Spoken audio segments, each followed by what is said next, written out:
This duel only lasted a few minutes, but for Mindy, it was between life and death, and her physical strength was rapidly exhausted. She could clearly feel the exhaustion of her body, and she was longing for a rest. But before she breathed a sigh of relief and was about to leave this place to clean up her wounds, dozens of ninja figures appeared in the distance. This time, the physical fatigue and the continuous bleeding from the wound made Mindy really feel the breath of despair, and it rushed towards him like a tide, and the only remaining life was really slim. His mental state was constantly declining, and he no longer had the will to resist in his heart. He just wanted to lie down as soon as possible and be a motionless salted fish. Fortunately, Peter's intermittent voice came from the earphone at this time, telling her to hold on, and rescue arrived soon. Only then did Mindy's brain briefly wake up, and it also made her realize her extremely depressed state of mind. Holding the longing for life, he swung his right hand and gave himself a big mouth, using the pain to suppress the fatigue of the body, and then directly pulled down the butterfly knife on his arm with all his might. With these two steps, Mindy successfully brought his spirit back to the peak, and warned himself in the depths of his heart that it is absolutely impossible for him to just stay in place and wait for death. While tearing off the corner of her clothes for a simple bandage, she walked towards the abandoned residential building not far away. She was going to play a hide-and-seek game with her life as the stake in this complex terrain. At the same time, she also believes that Peter will come as soon as possible on the other side, so there is hope only if it is delayed long enough, and her own pride does not allow her to give up her life so easily. As for counter-killing, Mindy sensibly rejected this idea, not to mention the fact that the number of ninjas has reached dozens, and his physical fitness is close to being exhausted, which has become a fatal key. Judging from the only remaining weapons on his body, they are no longer able to support the goal of counter-killing. Both grenades and bullets are in a state of scarcity, and one is used less than the other. Mindy walked cautiously in the residential building. Although it had been abandoned for a long time, the interior was not as messy as imagined. On the contrary, it is a little clean, and some household garbage is regularly piled up in the corner. Based on what he has seen so far, Mindy speculates that there are still people living in it recently, and they should be some homeless tramps. But at this time, there was no one there, and it seemed that it was related to the police's large-scale crime-fighting operation. After all, Hell's Kitchen was a key investigation area. After walking around, I chose to hide my figure in a location extending in all directions, so that even if I was discovered, I would have room to escape. I saw ninjas passing by in the dark, and just as Mindy was rejoicing, a ninja seemed to have activated a cheating device, and suddenly appeared above Mindy, leaning against the wall, the steel knife in his hand. It is ready to go, and swung down at the ignorant prey in front of him.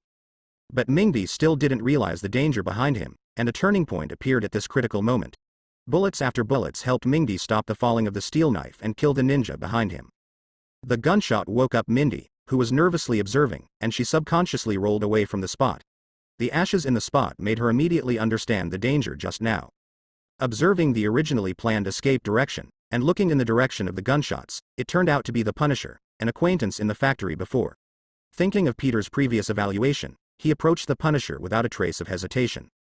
At the same time, the burst of gunfire also alarmed the ninjas who were searching in the residential building, and some of them began to look for the location of the gunshot. Frank the Punisher took a look at Mindy's direction and began to go berserk. He put on a heavy-duty sniper rifle, and with his perfect marksmanship, he almost managed to kill a ninja with one shot. With the sound of gunshots, a ninja must have disappeared in place, and the insignificant ashes on the ground were the only proof that they had been here. After a few breaths, under Frank's sniper rifle, all the ninjas in the residential building were forced to return to the spring, waiting for the next call from their boss. Seeing that Mindy had come to him, Frank quickly packed up his guns and said, "Leave first, we can't stay here for long." I saw the figure of Spider-Boy. Under the leadership of Frank, the two rushed to the outside of the residential building, passing through all the obstacles along the way, and all the ninjas they met were sent home for free to enjoy their blessings. And Peter, who was rushing over, returned to his previous position. Seeing the status quo that had become the ruins of the battlefield, his heart was half cold. Looking around carefully, I found several piles of ashes that were suspected to be dead ninjas and a butterfly knife stained with blood. It seemed that things were not as bad as he had imagined. It was certain that Mindy left here safely and alone. Going up to the high place again, looking at the surrounding environment to judge where Mindy might go, but the problem appeared again. There were 5 or 6 predicted locations, which made Peter have to think carefully. The sudden appearance of a slight sniper rifle sound brought new clues to Peter, and the sound was very familiar, as if he had heard it somewhere recently. Peter immediately made up his mind and headed towards the gunshot, telling himself intuitively that this must be the correct answer, and there would be no more mistakes. On the way, Peter bumped into Mindy, who was retreating, saw Frank and understood the origin of the previous familiarity. Looking at the living Mindy in front of him, Peter was extremely thankful that the predicted situation did not appear. His emotions were a little out of control, and his body couldn't help hugging her. "Peter, you stupid rookie, let me go quickly, I'm already an adult, and I still hug him at every turn, is it reasonable? Also, this uncle saved me." For this kind of hypocritical action, Mindy, who has been a real man since childhood, naturally dislikes it very much. But his exhausted body could no longer keep up with the conscious reaction, so he had no choice but to accept this shameful hug and explain the reason for his rescue. Peter thought of the blood-stained butterfly knife, looked at Mindy from top to bottom, and asked worriedly, "Are you okay? Are you seriously injured?" "Of course I'm fine. Do you think I'm a naive rookie like you? I've been with Dad for so many years, how could I not have a few special skills?" Unexpectedly, Peter would have even more excessive actions. This time, Mindy couldn't bear it any longer, and directly broke away from the clutches of the clutches. Being extremely disgusted, Peter was not surprised, because he knew Mindy's character. Of course, this did not prevent him from continuing to play dumb, using the dog's head rubbing method on Mindy, and turning around to express his gratitude to Frank by the way. Facing Peter's rubbing the dog's head, even though Mindy was angry, he couldn't vent it directly. Coupled with his tired body, he could only throw dead eyes to express his accusation. Frank on the side looked at the two people who were on a blind date and killed each other, and recalled some good times, but he, who has been in the society for many years, is very clear about the priority at this time. He said calmly, "Let's go back to a safe place first, the people behind you also need a timely treatment now." Frank's reminder made Peter remember Matt, who was still seriously injured, and quickly put him down to check his current status. Things are not going well. Symptoms such as rupture and bleeding appeared again in the abdominal wound. It should be because the previous bait play method and the various jumping movements during use were still too reckless for Matt. If the wound is not treated well this time, then for Matt, the bell of death is likely to ring for him alone. Peter shook his head to relieve the embarrassment in his heart at the moment, and asked, "Which hospital should we go to? The wound is still very serious, and the effect of the spider silk is about to end." Frank didn't expect this answer, which made him speechless for a while, but it also made him more convinced of his previous identity judgment. So he chose to directly interrupt Peter's answer midway, and frankly stated the reason why he met Peter tonight. "He's Daredevil from Hell's Kitchen, let's go. There is a safe place nearby to rescue him, and I happened to ask him for help." Mindy, who was oppressed just now, took the opportunity to send a punch, shook his head sadly but with a smile expressed that he really couldn't afford to lose this person, and immediately walked to the other side without saying a word. Because she knew that Peter, a rookie, might not realize it, but he still had to fight. This kind of opportunity should not be missed. After all, if he didn't fight, he would have no chance to fight after a while. The reaction of the two made Peter realize that he was still guilty of empiricism. As Matt, going to the hospital now is like a prey jumping into the tiger's mouth, which is no different from sending him to death. Looking at Mindy's cheerful figure, Peter knew he had been punched again, so he could only write it down in a small notebook and wait for the next opportunity. Frank went on to say that the success rate of this treatment is generally not too high, and he went with the mentality of treating a dead horse as a living horse doctor. Whether to continue the treatment depends on Peter's wishes. Of course, Peter strongly supported Frank's treatment with both hands and feet. Even if he didn't look at it from the perspective of human life, he had paid so much tonight, and such a difficult experience has been passed safely. Now that he was about to reach the end, he was only one step away from reaping the fruit of success, the task reward, but it was absolutely impossible for him to give up in vain. In short, this is the idea that even if Matt is going to die, he must die in his arms. Anyway, he just can't get along with those bastards cheaply. Expressing their point of view, everyone quickly set off to form a retreat group of 4, and with some tacit cooperation, they successfully left the place of Vortex tonight, Hell's Kitchen. Then Frank drove Peter and the 3 of them across several large districts to the edge of Queens, got out of the car and walked through layers of cover made up of sewers and alleys, and entered the location that the Punisher said. Compared with Big Daddy's safe house, the place is much wider. The first thing that catches the eye is the 9 display screens hanging on the wall, on which there are multiple monitoring images from different angles of view.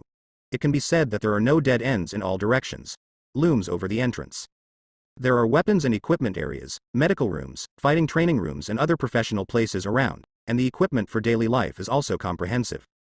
Just like a sparrow, although it is small, it has all the internal organs. It is not a problem for a person to live here normally for more than half a month. Or it can be said that there is already a rudimentary form of becoming a base here, and only the owner needs to invest a certain amount of resources to complete the transformation and upgrading. Mindy ran to his side and whispered, "Peter, let me tell you something. This uncle definitely has a background behind him. Peter looked over in surprise, and thoughts kept popping up in his head. Could it be that Mindy found clues here, or that he only remembered seeing Frank once? Facing the rookie's astonishment, this time Mindy didn't delay any longer, and quickly explained the reason. This is an air raid shelter specially built by the country decades ago to defend against nuclear bombs, and it can accommodate hundreds of people at least by visual inspection. Just being able to occupy this place says a lot in itself. It turned out to be this point, and Peter suddenly realized it. In his memory, Frank seemed to be comrades in arms with Nick Fury, the director of S.H.I.E.L.D. Mindy continued to popularize the knowledge about the air raid shelter with Peter. Frank had changed his equipment and was wearing a professional doctor's suit. He pushed the medical bed out of the room. Peter hurried forward, put Matt behind him on the bed, and asked, "Is there anything I can do to help?" Frank was not polite either. He knew very well that this emergency operation could not be completed by one person alone, so he quickly issued a series of instructions, and it was an exaggeration to say that he directly used Peter as a cow and a horse. In just a few minutes, Peter walked back and forth dozens of times over the hundreds of square meters. At the last moment, both of them were unable to separate themselves, and Mindy, who was recovering from his injuries, also joined the fight against death. In the battle of the contest. After a whole set of intense and exciting procedures, even Peter, a stamina monster, had to say a tiring word, but all the efforts were worth it. Frank finally gave the order to rest, announcing that he had successfully taken his life from the hands of death. Seeing the two people cheering, Frank also suddenly felt the beauty of life, and turned his head to see Mindy's bleeding wound again. He handed the medical kit to Peter, pointed to Mindy and said, "You guys don't play anymore, your mission is not over yet, so hurry up and deal with the wound, otherwise there may be troublesome conditions such as wound inflammation and allergies." After speaking, he pushed Matt into the rest area to complete the rest of the trivial recovery work process. Hearing Frank's professional judgment, Peter took the medical box and quickly took out a series of supporting tools such as bandages and disinfectant. "Don't make a fuss at every turn, get down quickly, and hurry up for me." Before finishing this sentence, Mindy grabbed Peter's arm and brought it to his mouth, as if mentally prepared, while his teeth were ready to go. Peter saw that his mind was full of black lines, and he wanted to complain about it. Why did you pick up someone else's arm when you were ready, and what is the condition of those teeth? However, seeing Mindy's somewhat pale face, and not finding any substitutes around, he considered the danger of biting his tongue. Peter could only choose to contribute his left hand, and reminded, "For the sake of your injury, I don't care so much with you. Raise your arm up a little more. Get ready, 3, 2, 1. As the disinfectant was poured down and cleaned back and forth, two screams sounded one after another, from the wounded Mindy and the medical staff Peter. "Ah, Mindy, my hand is going to be broken, take it easy, you are a real man you haven't seen in years, hold on, don't be as fragile as a woman, don't bite my hand again, this meat is not good eat." After some persuasion, Peter finally took his left hand back from Mindy's mouth, but his ears began to be attacked by words like 300 ducks quacking again. "Peter, do you think there is that kind of cosmetic needle in the current operation? If the stitches are removed by then, it won't look good. What do you think I should get tattooed to look better?" Extreme helplessness appeared on Peter's face, and he begged, "Don't worry, old man, be quiet. I will help you find the best surgeon to do it for you, and the money will be spent on the little money I hid privately. Treasury, please be merciful and give me this chance." Mindy was so stimulated that she had nothing to say, but her unyielding nature made her choose to change the subject, and by the way, she found a new ally, Frank, who just came out of the follow-up.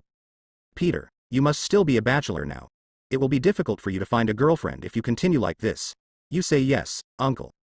Originally looking at the youthful girl, Frank suddenly thought of his daughter. If there hadn't been that accident, she might be as old as she is now, and suddenly there was an unknown impulse in her heart. After hearing the question, Frank, who fell into memory, was awakened, and he couldn't help saying, "Indeed, I really need to pay attention, but this title is also quite troublesome. Let's get to know each other briefly. Frank Castor, you can call me Frank." The sudden self-introduction made both of them stunned for a moment.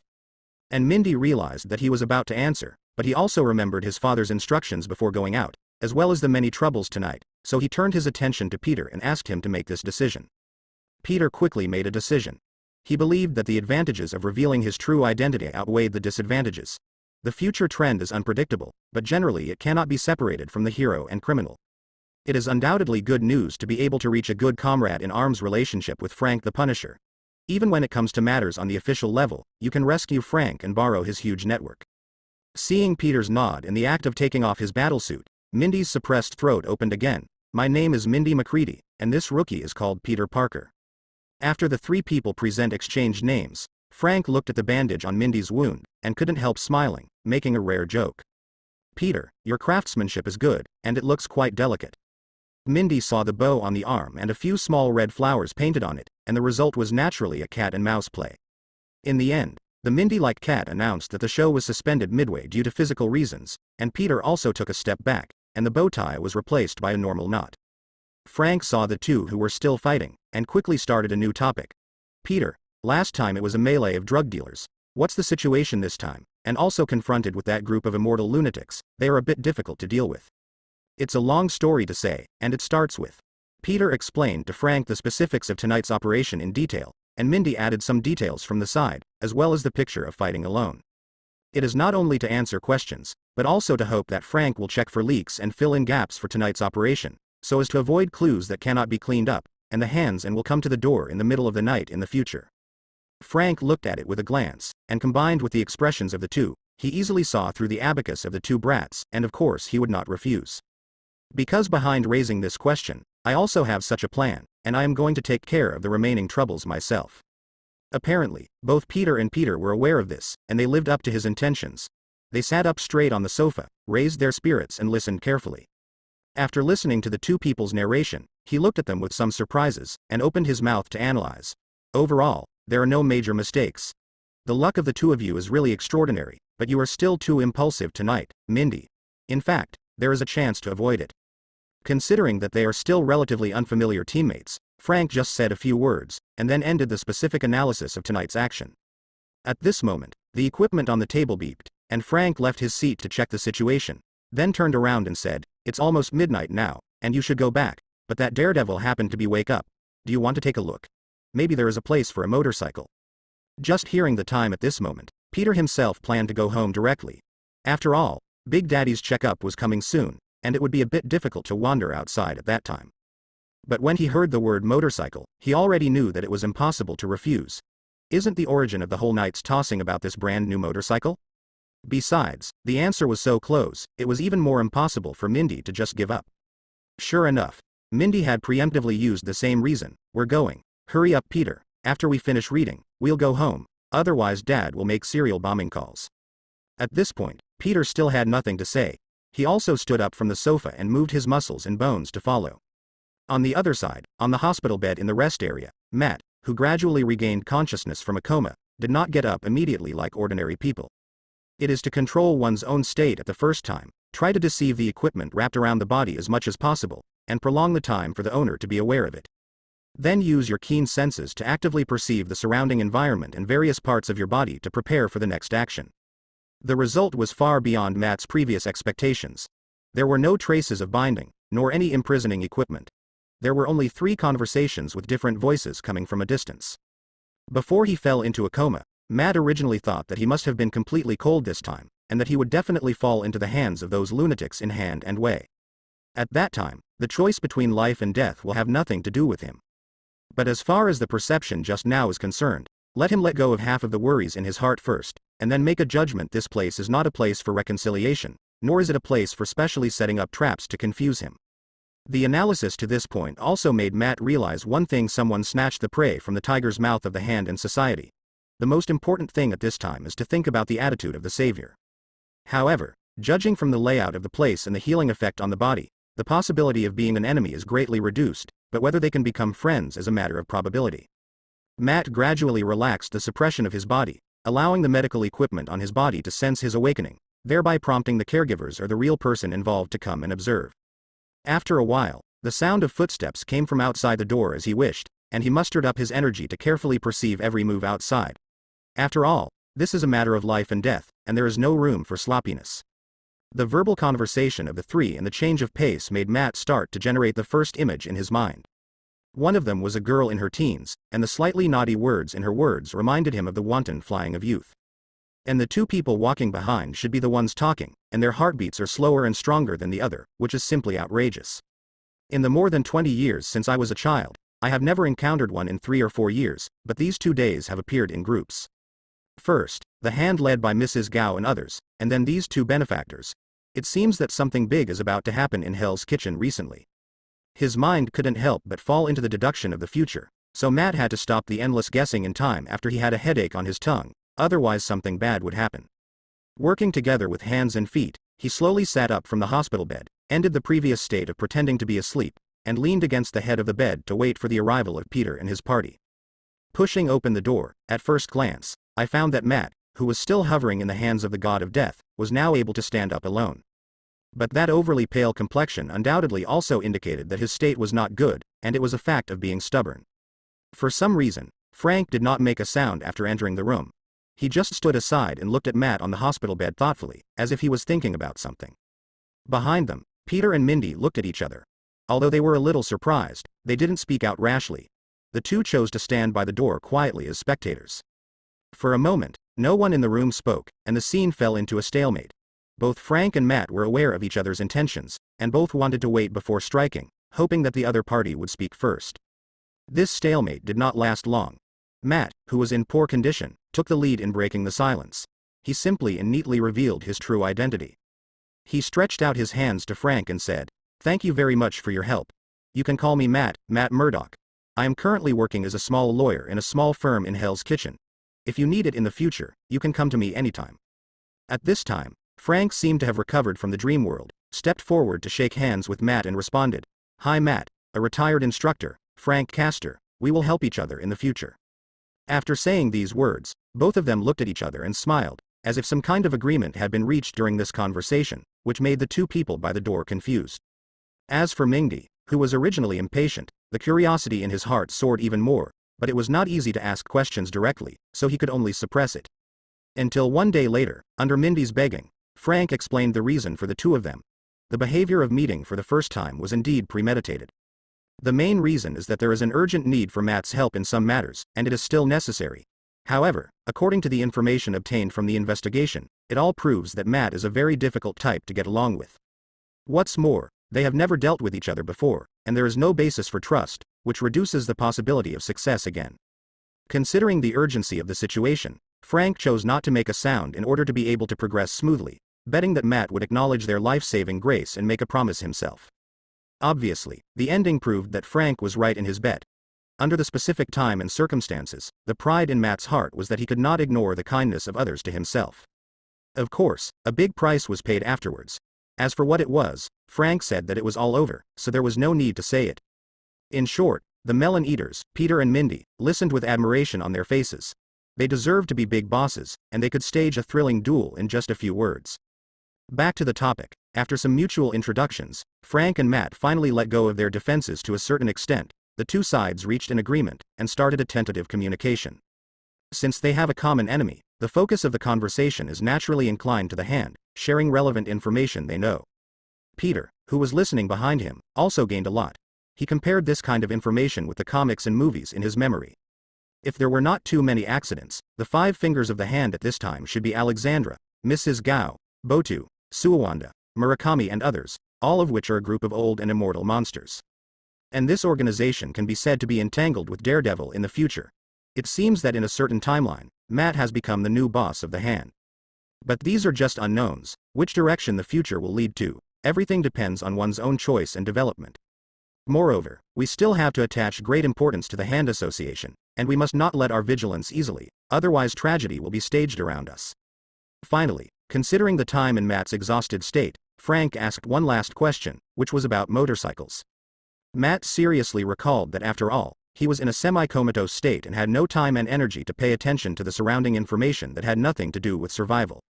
In the end, he repeatedly recalled, and he found the only possible related information before he was completely unconscious. An extremely panicked man ran past the alley on the right side of his hiding place, and his body exuded a strong smell of alcohol.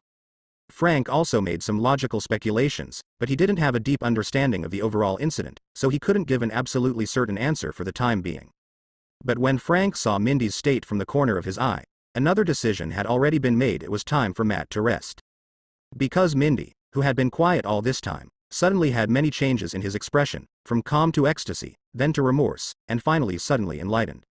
It seems that the logical sequence behind the questions has been gradually clarified. The key to clear the level has been found, and the door to victory has been opened to her.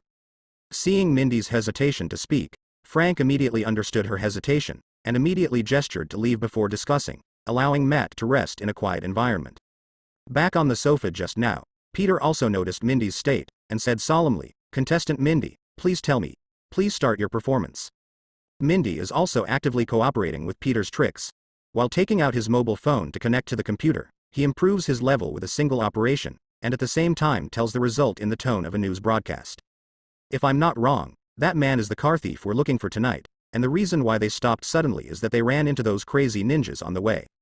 Frank followed Mindy's train of thought and added, "Today should be a day full of harvest for them." Before setting off to the second-hand market, they went to drink some wine to celebrate. Under the blessing of alcohol, they have begun to lose sight of themselves. Then, there is no need to say more about the rest of the plot. The final result of the car thief is naturally predictable. The ninjas of the hand have rich experience in dealing with such rampant obstacles. Peter had to sigh with emotion that this arrangement of fate was really a coincidence, which made people feel a little bit of indescribable luck and coolness. If the car thief didn't meet the ninjas of the hand at that time, then the motorcycle would not stop halfway, which means that he would pass by the comatose Matt, and then Mindy began to put the map of the mobile phone on the big screen, pointed to the place where he stopped, and drew a circle around, and made a final conclusion. These speculations also proved one thing: our motorcycle, the car, is within that range. Seeing Mindy's proud face, Peter glanced at him intentionally or unintentionally. The intention of asking for credit was very obvious, and his face seemed to say that he should not hurry up to praise the arrival of the goddess detective. But of course he, who proclaimed himself the big brother, couldn't allow himself to be depraved. Anyway, he just watched left and right, and didn't cooperate with Mindy's next performance. "By the way, I picked up the principles of life, chicken soup and other daffa that I left behind many years ago, and told Mindy to learn to be humble and not to be arrogant." Mindy was so angry that she was almost suffocating in her heart, and the white eyes that represented the sight of death came online again, and she despised Peter's behavior so much. If her body didn't allow her, she would have wanted to fight directly. The contest between the two sides came to an end with Mindy's eyelids about to fight, and officially returned to the handling of motorcycles. Because the signal of the motorcycle suddenly disappeared for some reason, this time the two people quickly reached an agreement, and they both tended to go tomorrow. This red circle may seem small, but it actually covers an area within a few kilometers nearby. It will take a lot of time to find a lost motorcycle. Therefore, starting at this moment, its cost performance is not high. What's more, it is still the notorious Hell's Kitchen. It is undoubtedly an extremely stupid behavior to choose to enter in a state of scarce physical strength and physical exhaustion. The girl who ran away from home, Mindy, still attaches great importance to her old father's exhortations, and she should not be brave at any time. Otherwise there will only be one ending in the end, harming both others and herself, and finally the relatives will cry. Frank, who was pondering on the side, gave a different suggestion. "For the disposal of motorcycles, I think we should start now and rush over overnight to carry out recycling work." After speaking, he immediately got up and walked to the equipment room. Within a minute, Frank came out of the room fully armed, waving his hand to signal the two to follow quickly. The resolute style made the two of them confused. They looked at each other and didn't know what to say for a while, but Peter still picked up Mindy, who was weak in strength, and followed. Frank is a serious person, and he would never joke casually about business. Maybe he discovered a mistake that they didn't notice. Thinking of this, Peter couldn't help speeding up his pace. Since most of the journeys when he came in were complicated sewers, everyone didn't speak, and kept walking silently. After getting into the car, Frank explained the reason for the haste. The motorcycle that is still in place may become the most fatal flaw for Peter and others. This surprised Peter, and recalled in his mind again, which clue he had forgotten made Frank pay so much attention to it, and even the drowsy Mindy gradually woke up after hearing it. In the early hours of the morning, there are still vehicles passing by on some major roads in Queens from time to time, so there is no need to specifically avoid the cameras on the road, which is much easier than when we came here. Frank quickly turned the steering wheel with both hands to ensure that the vehicle was recorded by the surveillance on the main street and showed a normal direction in the surveillance video, and then drove to a remote path. In short, under the premise of ensuring safety, Frank used a variety of methods to increase the speed of the car to the highest possible speed. Seeing the two people who were still deep in thought, they opened their mouths to point out their thoughts. Combining with the factory incident you participated in last week, it is the connection between the two that makes the lost motorcycle rise to the fatal level. Mindy's complexion turned ugly after waking up, partly due to the sudden awakening, partly she was also constantly doubting herself in her heart. Whether this motorcycle is poisonous, she really shouldn't. He murmured. "We left some traces in Hell's Kitchen last week, but this time Peter and I appeared again, and we also met ninjas from the hand." Peter finally understood why he couldn't connect all the ideas in his mind. He originally thought that the factory incident had passed, but he subconsciously skipped this key point and speculated along this line of thought. The Hand Society can be said to be a black and white existence in this city. If you are willing to investigate, you will definitely be able to get this kind of information. It is completely easy. In addition, Big Daddy and Mindy went to the official store to buy the motorcycle, with licenses and certificates, and everything was traceable. Of course, the ninjas of the hand will not let go of the food that is automatically delivered to their mouths, and must continue to search for it, and the end is naturally the true identity of Peter and others. As for the possibility of finding the wrong person, the ninjas said that they are all the same, and they will not feel troubled at all. Instead, they will proactively deliver a complete set of hell journeys to every disturbed crowd.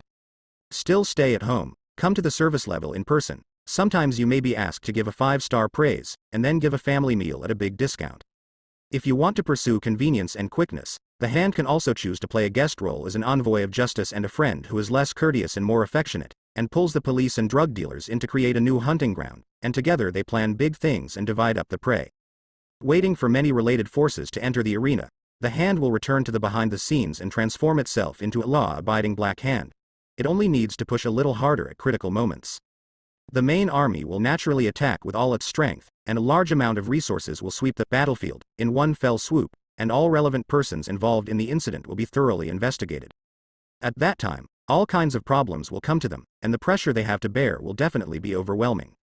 In this bustling big city, you will also become a group of rats crossing the street, facing the situation where everyone shouts and beats you, and you cannot return home, and if you are not careful, you will be threatened with death. Even the safety of the family members has become a question mark, and the final outcome is estimated to be a self-deprecating comforting word of killing the thief and being powerless, but he is no longer able to restore everything that has been wrong. Frank saw the changes in the expressions of the two of them, and he couldn't help feeling in his heart that he was still young after all, with a relatively immature style of acting and lack of experience in understanding the overall situation. In fact, on the whole, the follow-up impact of the incident was not as bad as imagined.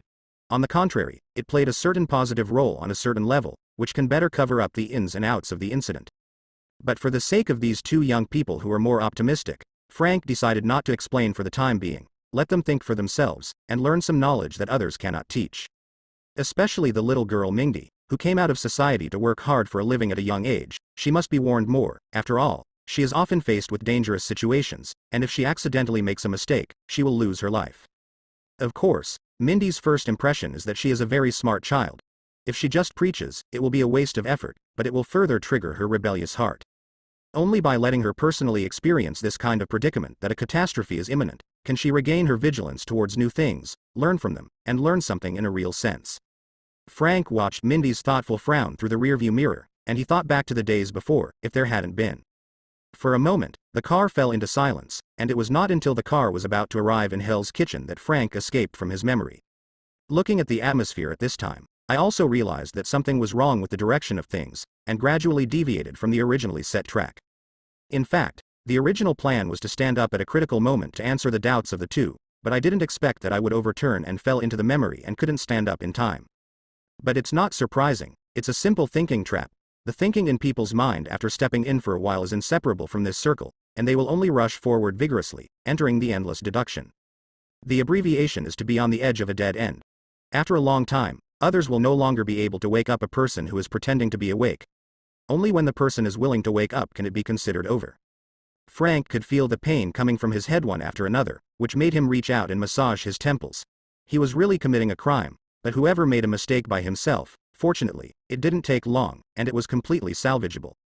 After adjusting his mentality, Frank returned to the task mode, and in just 2 or 3 sentences, he clearly pointed out the key point. Kai Jia said, "You two don't need to think so much now, this is just a game of racing against the hand, so there is no need to worry about this and that, especially you Mindy." Mindy, who was suddenly named, was a little startled, and subconsciously turned her gaze to Frank, like a student who was listening to a class and sat up straight, waiting for the teacher's instruction. Facing such a diligent and studious girl, Frank began to focus on 2 tasks. While giving Mindy an overall perspective, he silently counted the buildings in the distance in his heart, looking for a suitable parking spot.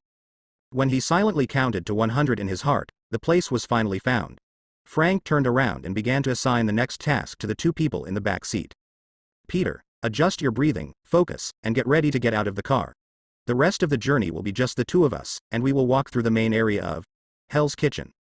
Mindy, Your physical strength has not fully recovered, so stay in the car and wait. Always pay attention to your surroundings, and if you find anything unusual, immediately send us a signal, and be ready to evacuate at any time." Mindy nodded, quickly took out the computer, earphones and other professional equipment from the school bag, and after a while of debugging, he told the two that the signal was normal, and handed the mobile phone that recorded the location at that time to Frank. And Peter also remembered the reward that was buried deep in the warehouse before the invisible body armor. At the time, he was successfully possessed by the European Emperor, and the mission reward tripled with one move. Uncle Ben and Aunt May put on the two invisible body armors during the meal on the night they received them, and they are currently being used. Since the invisible body armor can only be bound to one person for a long time, the last one has never found the real owner, and naturally entered the depths of the warehouse to eat dust, but today it finally has a place to use. Looking at Mindy, who was in poor condition, Peter quickly clicked on the panel to assign the invisible body armor to Mindy. At that time, even if he encounters another ninja attack, he can delay a little longer and increase his hope of survival. Frank stepped on the brakes at a hidden corner, completed the textbook-like reverse into the garage, and after observing that there was no movement around him, he waved to Peter to follow him, and headed towards Hell's Kitchen not far away. Under the guidance of the map, Peter took Frank to shuttle through Hell's Kitchen at a fast speed with the help of the spider thread, and it took only 10 minutes to cross half of the area and reach the destination. The two had a clear division of labor, and the experienced Frank took out the binoculars he carried with him and carefully observed everything around him. And Peter went to a high place to find out where Matt was unconscious in the approximate direction in which the car thief escaped, so as to deduce the location of the motorcycle. Considering the urgency of time, Peter came down from the height after 1 minute. After some information exchange, Frank confirmed the next place to go based on the observation just now. The two walked through the building carefully, and gradually approached the place where Matt was unconscious before. The whole journey was safe and sound, and there was no ninja figure in sight. "Have you already retreated? This is unreasonable, or there is an ambush around?" Peter asked himself in his heart and began to look around frequently. Suspiciousness slowed down his movement speed, but he saw the fast-moving figure in front of him, Frank, who came out to fight on the front line in the middle of the night for them. Peter quickly suppressed the complicated thoughts in his heart, and held the belief that the boat would be straight when it reached the bridge. At worst, he would be able to rush over there. Anyway, none of the ninjas in the hand were able to fight. Put your mind right and use the spider silk to increase your forward speed again. The first one is no. The second one is no. The third one. Persistence was rewarded, and the two finally found it in the 5th position, a dilapidated large truck parked deep in the alley. Peter hurriedly stepped forward to open the car door, and at a glance, there were hundreds of motorcycles neatly placed on the racks, and a scene full of mechanical feeling rushed towards him. Several of them are extremely cool Harleys, with blue and black bodywork and obvious flame patterns on the rear, which are extremely dazzling among the many vehicles like fireflies in the dark. Even a layman like him can see its pricey value, but in the minds of enthusiasts, this is their dream luxury car, and they will be addicted to it. Peter wiped the saliva that didn't exist at the corner of his mouth to remind himself of his current situation, held back the slightest desire in his heart, turned around and ran towards the vast garage decisively. According to the serial number marked on the shelf, I found the motorcycle that had become an ugly duckling in my heart, looked back, and then carried it off the truck without looking back. Because he was worried that he would take another look. Tonight, no, it is already early morning, and today's workload should be doubled again. It's not worth it, so let's go. Frank, a middle-aged man who was experiencing wind and rain, was different. He focused on another aspect, inferring from this that not all the car thieves fell into the hands of the ninjas, and they wanted to come back to take away this batch of valuable goods.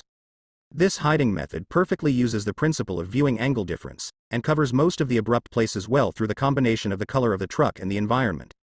The first impression it gives people is that it is an ordinary alley without any valuables. Naturally, irrelevant people passing by will not stop here, which largely avoids unnecessary accidents. Upon seeing Peter come out, Frank immediately began to clear the traces of his arrival, leaving some very tempting clues, hoping to lead the ninja down another wrong path. The two once again carried out an extremely fast version of the morning run, but this time there was an extra motorcycle on Peter's shoulders, but this did not stop his ardent desire to go home. Under the reflection of the moonlight and lights, the silhouettes of the two were looming. If they looked from a distance, there was a high probability that people would call them monsters. If it is seen by passers-by, it will definitely be a hot topic of conversation, and it will naturally be shared on the internet. It will enter the link of telling late-night stories for insomniacs, and it will be another city's unsolved mystery. On the way, Frank, the former good family man, has already imagined the situation he will face next. Judging from his years of experience, Mindy's curiosity is at an extremely strong level. Under normal circumstances, you will ask everything clearly before you are willing to end. Coupled with the doubling of previous ominous speculations, this time the inquiry is absolutely hell level. For Frank, who doesn't want to face Mindy alone now, it would be a disastrous existence, so he decided to start a leading topic, and asked Peter to promise to be responsible for all of Mindy's questions. Peter, who was in a hurry to hurry, didn't think of this at all, and he agreed with all his heart. Frank smiled knowingly, and he could only say that he was still a young man after all, and he had never experienced the way. And Mindy, who accepted the stay-at-home task, did not let go of her worries. She moved her workplace from the car to the abandoned residential building next door. His eyes were fixed on the computer screen in front of him, watching the red dots symbolizing the two people move rapidly, and the guilt in his heart also increased accordingly. Mindy began to reflect on his own behavior, because he was stimulated by the sudden change of Big Daddy at home, and the resentment in his head had nowhere to vent. The other part came from the enemies who were killed by their father and daughter. The life goals of the past 10 years were fulfilled as expected, and something was suddenly lost in the planning for the future. The combination of the two made her in tonight's action, whether it was in the process of decision-making or execution, her whole person was referred to as the top. Some of them can even be said to have not been reviewed by the brain at all, which led to the current situation, but fortunately, there are still people who can help out, otherwise. All kinds of troubles tonight can be regarded as waking up Mindy, making her aware of all kinds of problems in herself, and giving her a chance to return to her previous state. Turning her attention back to the screen, she cheered unconsciously when she saw the red dot gradually approaching, her eyes filled with countless expectations, and she looked up at the intersection where she returned. Peter was carrying the motorcycle, and Frank followed closely behind. At first glance, neither of them had any obvious injuries, and everything seemed to be going well. Mindy quickly packed up the equipment placed on the ground, stuffed it all into the backpack, pulled the zipper up with some difficulty, and ran downstairs quickly to join the main force. Looking at the figure in front of him, he subconsciously asked, "Peter, how's the matter going, are you injured?" A series of questions were thrown, which made the heads of the two people who had just arrived almost half a circle bigger. The questions were too complicated and diverse, and some of them were asked repeatedly. However, both of them knew about Mindy's state of mind at this time, and answering questions in detail was the key to a perfect solution. At this time, Peter also understood that Frank's sudden topic before was really too stupid, so he couldn't help but look at him with contempt, and by the way, he planned whether he could become the legendary rascal again. As the saying goes, ginger is still old and hot. Frank also anticipated this situation in advance, and took the lead in taking action. He turned around and took the heavy motorcycle from Peter's shoulders, and completed a flash of eye contact. After a period of fierce eye contact that can be called 300 rounds of the war, Frank won the right to handle the parking of the motorcycle by virtue of the first attack. The answer to the question was naturally taken over by Peter, another person involved. When we went, we didn't see a single person. It went smoothly and everything was taken care of. Mindy is not very satisfied with this series of routine answers. In previous reflections, she has realized the stupid choices she made in this operation. Therefore, many details are needed to analyze the ins and outs of the entire operation, and to gain the greatest experience and lessons from it as much as possible. As soon as she had an idea, she immediately changed her painting style, tilted her head and blinked at Peter as if she was cute, and showed a coquettish way that is rarely seen in ordinary times, and she almost called a lowly-sounding brother. Peter only felt a chill, and he was obviously not a fan of this kind, so he rejected it ruthlessly, but in order to avoid the continuation of the embarrassing performance and the chasing after him in anger, he still answered the questions one by one seriously. After layers of questioning, many details of the operation were found out one after another, and both sides had a deeper understanding of it. However, Mindy, who has entered a serious state, thinks that it is far from enough, and the combat power is even more ferocious. The problem is coming again like 1,000 arrows, and Peter is almost on the verge of going crazy. At this time, Frank, who left the battlefield, finally appeared. He quickly solved the problem of placing the motorcycle and became Peter's savior. He poked his head out of the car and said, "It's time for us to go home. We can't stay here for long. Hurry up and get in the car. It won't be too late to discuss in the car." Hearing this fantastic assist, Peter, who was deeply troubled by the magic sound, naturally grasped it firmly, and resolutely echoed, "Come on, let's talk in the car, Mindy, we have to go home quickly." In the car, under the pleading eyes of Peter, Frank raised the topic of why the hand ninjas suddenly retreated to the two. Mindy also realized that he had made a mistake just now, his face blushed involuntarily, and he lowered his head a little embarrassedly, and continued to think about this new question, and the question and answer was officially over. But Peter and his party didn't know that about 3 minutes after they left, Hundreds of figures entered Hell's Kitchen in an orderly manner and arrived in the area where Matt was unconscious in batches. These figures are exactly the ninjas Peter was thinking about where to go on the road just now. At this moment, they finally appeared and began to conduct a detailed search of the area. For a long time, ninjas gathered one after another, and the leader who stayed still listened to the information reports of each ninja, and quickly integrated them. The leader took out his mobile phone from his pocket, carefully clicked the speed dial button, and waited for the caller on the other side to answer. A reminder sounded that he was connected, and he subconsciously bent down and said softly, "Hi, President, there is no trace of Daredevil at the scene, and he must have been rescued halfway. Interesting, it seems that there is another good show to watch this time. Let's withdraw everyone. We don't have enough manpower. Anyway, we have already been to the scene. Although we say we are late, we have done our best." The leader didn't answer the conversation right away. He knew his president's speaking style, and there must be other things that need to be explained. The smart subordinates just need to wait quietly for the arrangement. The events of last week still have a great impact on us. We should pay more attention to the movements of Wilson Fisk. This guy is a little restless. If necessary, we can use the strength of those few. For the delegation of new tasks, the leader immediately made a promise, expressing his determination in the most sonorous tone. Received. I will definitely pay more attention to it, and promise to complete it. Please take more rest, President. After waiting for the call to be officially hung up, the leader's waist instantly stood up, and he waved his hand to lead the ninja out of Hell's Kitchen.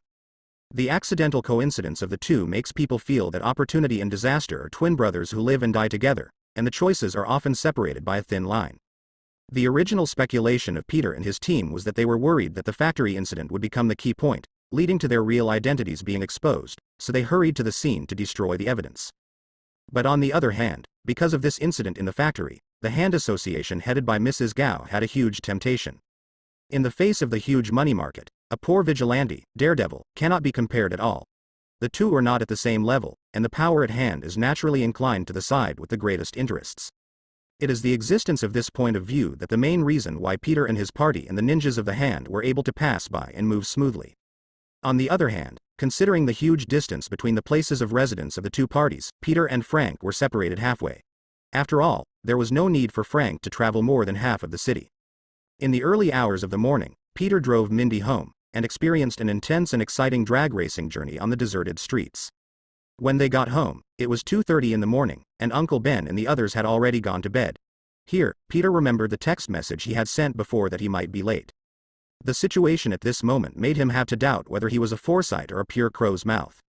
Shaking his head and refusing to continue thinking about it, he said that he was not afraid of the truth behind it, but that there was no need to dig deeper. Anyway, he had already returned, and Peter quickly gave himself an answer in his heart.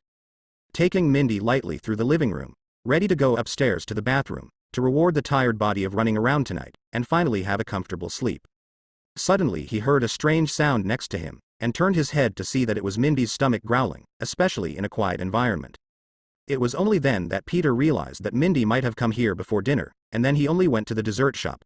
Mindy was mainly complaining about Big Daddy's various evil deeds, and simply ate a few bites of dessert. In the end, it was a night of fighting and running around. No wonder there was a violent stomach reaction, probably against this inappropriate behavior. And Mindy was surprised why he stopped, and asked, "What's the matter? Did you find something wrong?" After a while, I also felt the direction of Peter's gaze, and the continuous screaming of the stomach made Mindy a little flustered, and his eyes were uncontrollably aimed at the ceiling, as if there were all kinds of weird things above. It was rare to see Mindy's shy side. Peter held back a smile and said, "I'm a little hungry. Let's go to the kitchen to see if there is anything to eat." After finishing speaking, he turned around and set off for the new destination, because he was afraid that if he didn't leave, he would laugh out loud, and then he would be beaten again from embarrassment. Peter searched the kitchen comprehensively and meticulously. The staple food of big fish and big meat was hopeless, but fortunately, he found several bags of noodles, a small amount of vegetables and eggs. Peter decided to cook by himself, showing Mindy his perfect cooking skills called art, boiled noodles with vegetables and eggs. As the so-called high-end ingredients often only need to use the simplest cooking method, Master Peter started to make it after a busy day. Sorry, there are too many inner dramas, and the stage is mixed. After a while, the steaming hot noodles were officially out of the pot.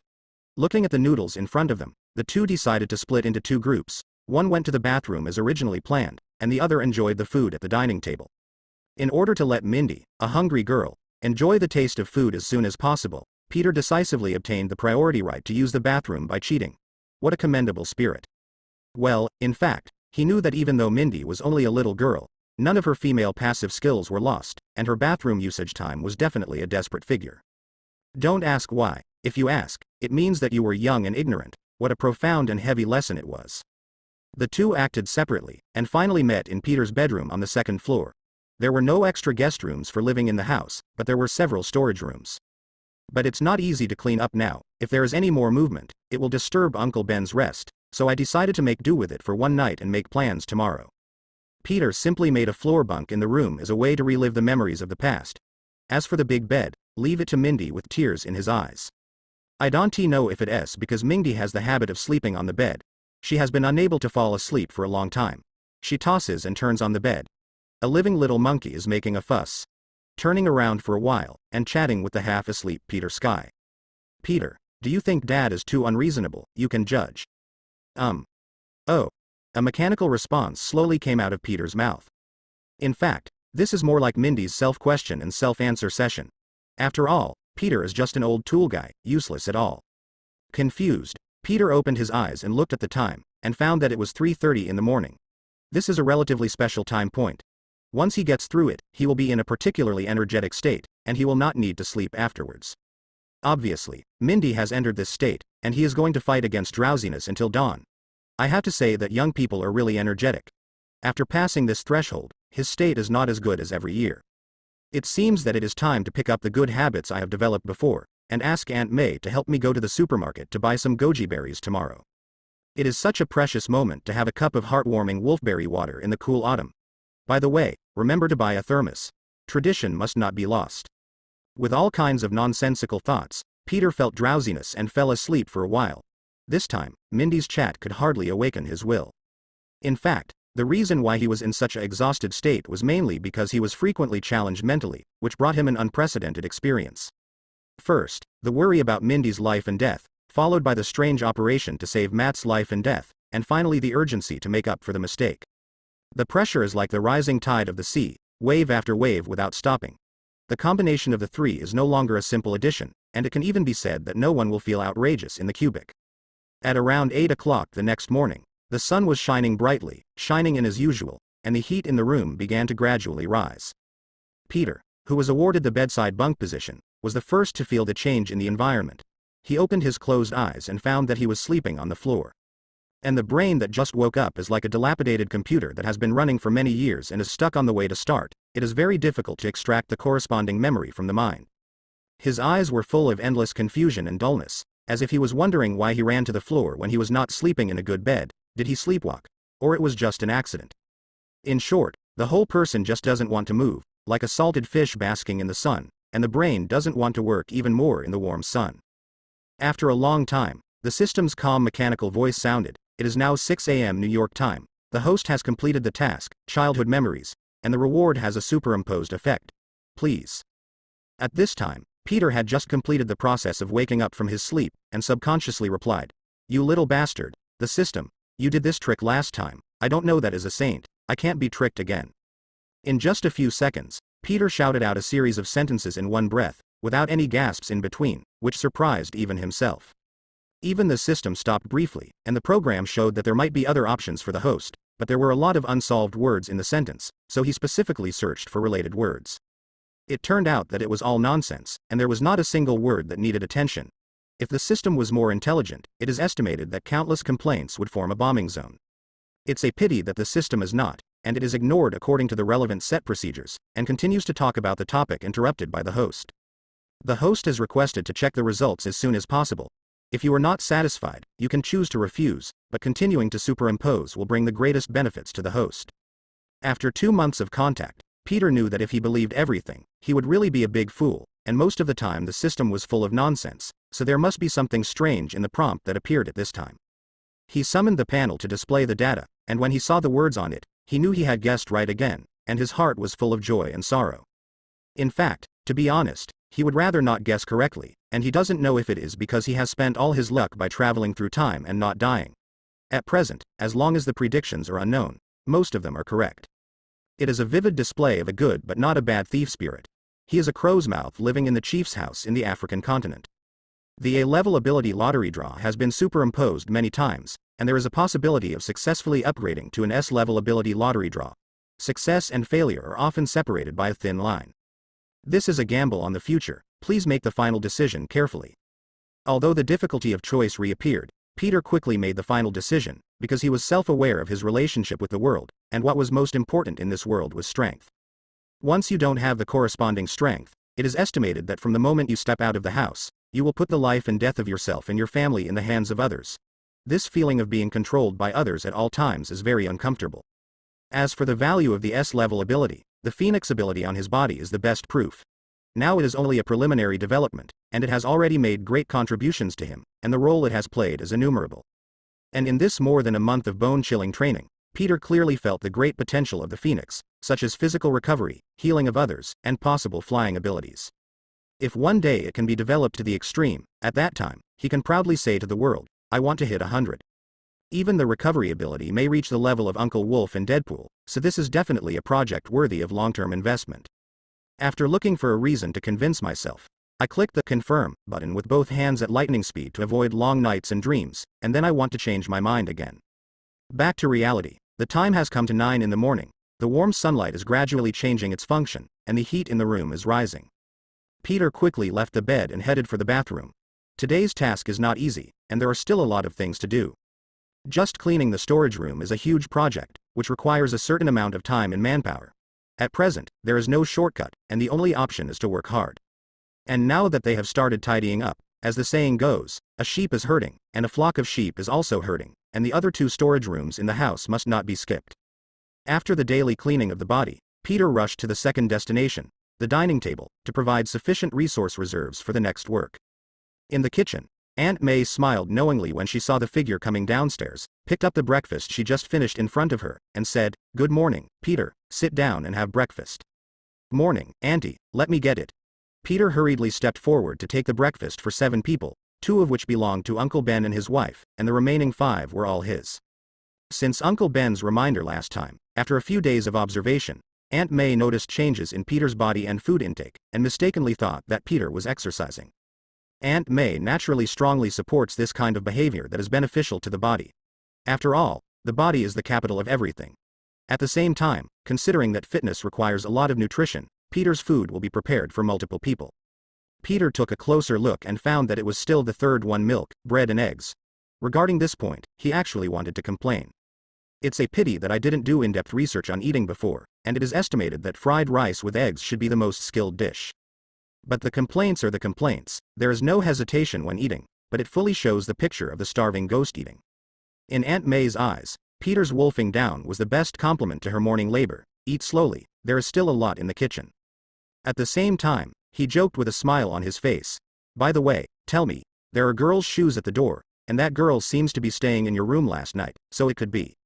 Hearing this, Peter almost spit out the milk he had just swallowed, and turned to observe Aunt May's expression. He felt that smile was very familiar. It was clearly the same smile that the mother showed when she saw her son bring back his girlfriend, as if saying that her wild boar had actually got the cabbage, and her heart was full of relief and pride. Peter wiped off the milk from the corner of his mouth, and explained from beginning to end. If it was too late, the misunderstanding would be aggravated, not to mention that Mindy is only in his teens now, and it is not too much to say that he is a kid. If Aunt May had to meet Mindy before explaining it clearly, she might wonder if her nephew had gone astray and become a pervert. This event, which symbolizes the death of society, Peter will never let it happen. For the clever ghost like Mindy, we must be more on guard, and we must not let him know the details of the matter. Otherwise, the days to come will be uncomfortable, and they may be teased at any time. So the meal officially became a special episode of Peter's short story. Aunt May leaned leisurely on the chair, listening to the story, and the dining experience was straight up. Aunt May tasted the food with relish, and at the same time said that she was still somewhat disappointed in general. After all, after so many years, her nephew didn't even have a girlfriend, and maybe he didn't even touch his hands, which made people call it miserable. But when she heard that Mindy was an underage girl and was going to stay at home for the next week, Aunt May sat up straight and looked into Peter's eyes. Quickly suggested, "The storage rooms at home just need to be cleaned. Peter wants to help, and I will stop by the supermarket to buy some daily necessities later." Of course, Peter raised his hands in agreement, and his little thoughts were seen through at a glance, but there are some things that only Aunt May can do. At the same time, A figure appeared at the top of the stairs. It was Mindy, who had just woken up. She asked, "Peter, where are you? Do you have any food? I'm so hungry." "Downstairs, having breakfast." Mindy, who was in a hungry state, didn't know whether he heard the answer or just smelled the delicious food, so he came to the dining room from the stairs in a daze. A strange figure appeared in his eyes. He raised his right hand subconsciously, rubbed his eyes, and blinked quickly, just to see the things in front of him clearly as soon as possible. The brain is also being forced to go online.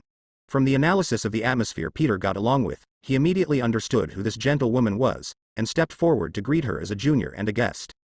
"Hi. My name is Mindy, and I'm Peter's friend. Recently, something happened at home, so I came to stay with Peter for a week. Excuse me." Peter really didn't quite get used to Mindy starting this well-behaved junior mode. After all, he was usually carefree, and he was a real prototype of the devil in the world. He could only hold back a smile and began to introduce to both parties.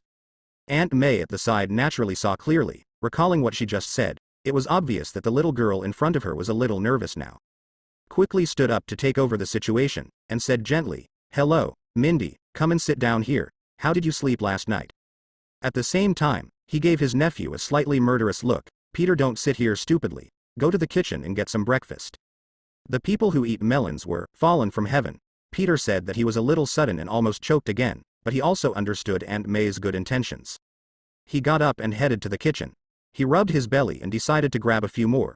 He didn't know if it was because of his actions last night that he still felt hungry after 5 breakfasts entered the Wu Zhang temple. Mindy clapped her hands for Aunt May's righteous act, wishing she could put on a gesture of celebration. After all, Peter's half-smile expression was so irritating, he naturally got closer to Aunt May.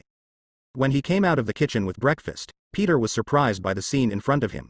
The two people who were strangers before had become an extremely close relationship, and even reached the level of talking about everything. The atmosphere between them is too compatible. The first impression is that they exist like a family, making him feel that he is the redundant one. This made Peter wonder if he was wasting time in the kitchen. He turned his head to look at the clock. In fact, there were still not a few minutes left. He could only sigh with emotion that the speed at which women make friends is really amazing. After breakfast, everyone began to assign work, and Aunt May decided to go out to buy daily necessities first. At this time, the supermarket had a discount activity. It just so happens that a round of big purchases is needed at home. This event is like God personally delivering benefits to the door, and it is absolutely not to be missed. Peter and Mindy are responsible for the sanitation and cleaning of the storage room. There are 3 storage rooms in the home. They need to rearrange the contents and allocate the storage space reasonably. The first thing to clean is the storage room on the easternmost side of the 2nd floor, which is also the most suitable room as a guest room, and it is located on the right-hand side of the bathroom.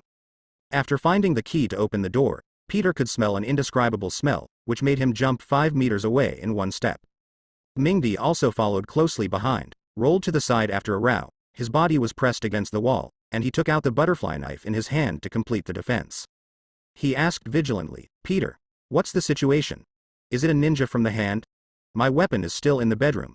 I will cover me later." Peter quickly stretched out his hands to express his misunderstanding, and denied, "No, there is nothing wrong, it was my mistake, it was an accident." Mindy had a puzzled expression on his face, and his eyes wandered between the door 5 meters away and Peter, as if to say, "Why were you so excited and jumped so far just now?" Peter rubbed his nose in embarrassment, not daring to meet Mindy's stare, moving slowly to look at the white wall, trying to escape the death interrogation. This time. It's a pity that Mindy's eyes were still fixed on him, and his body moved forward to come back into Peter's line of sight, a posture that would not give up until he got the answer. He could only look up at the ceiling, helplessly telling the truth that the shadow cast by the sewer last night was too serious for him. The moment he opened the door, he seemed to smell the familiar smell again, and returned to the familiar scene, and his body reacted naturally. It only took a second for Mindy's eyes to go from being puzzled to speechless, and there were thousands of words, but at this moment, he couldn't say anything, and finally said, "Peter." Peter immediately turned around and brought a high-power electric fan from the bedroom, took a deep breath and opened all the windows in the room, giving the storage room a thorough ventilation before cleaning. After 5 minutes, they officially entered the first storage room, which was an eye-opener for the two of them. There were all kinds of weird items inside, like a sealed treasure chest. A series of youthful memories belonging to Uncle Ben's generation, such as piles of books, vinyl records, and old stereos, can be said to have everything that one expects to find. Even Peter's childhood toys are among them. Let go of the novelty in your heart, quickly turn on the work mode. First move all the bulky and useless equipment downstairs, connect the water pipe from the bathroom, and clean the room with water in all directions.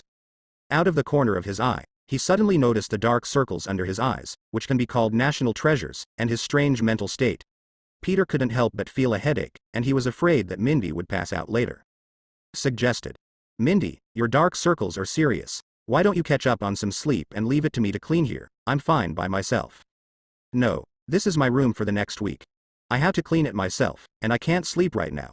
I'm going to sleep at noon. Let's get to work. Mindy flatly refused. And made a gesture full of motivation to show that she has no problem.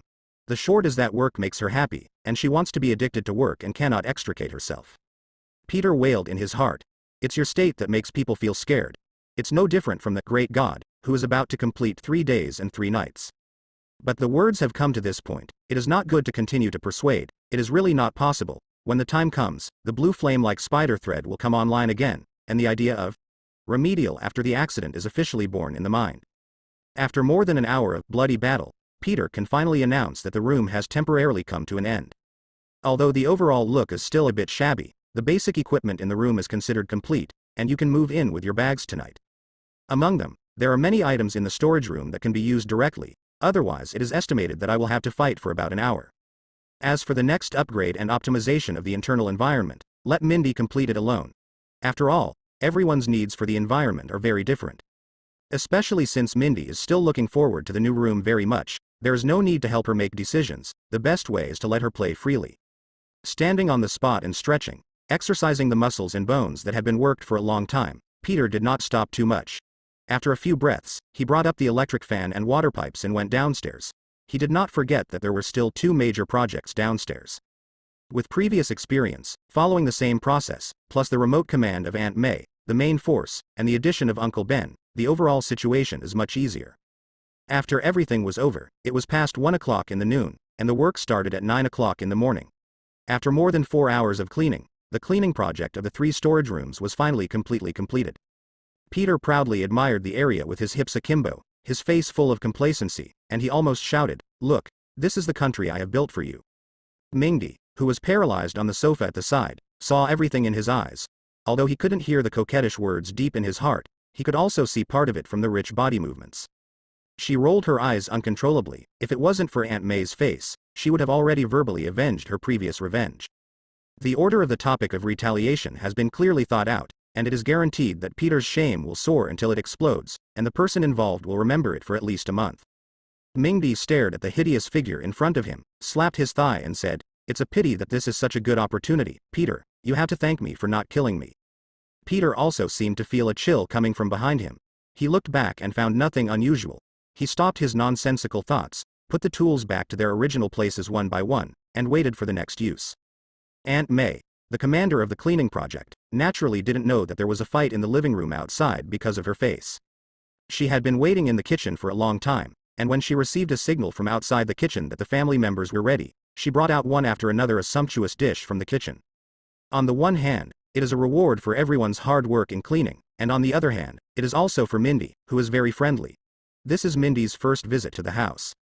It's quite strange to say that, whether it's Uncle Ben and his wife or Frank the Punisher, for this kind of middle-aged people, Mindy's popularity makes people call him a monster-like existence. No, Peter has begun to hear Uncle Ben complimenting Mindy on his gentleness and loveliness, which made him wonder whether the world is crazy, or whether he has accidentally fallen into the legendary illusion and is now trapped in a fantasy world. He was so bored that he couldn't understand it, and finally a reason came up in his mind to explain this phenomenon. That is, Mindy's camouflage skills have surpassed the limits of human beings, and have reached such a terrifying state.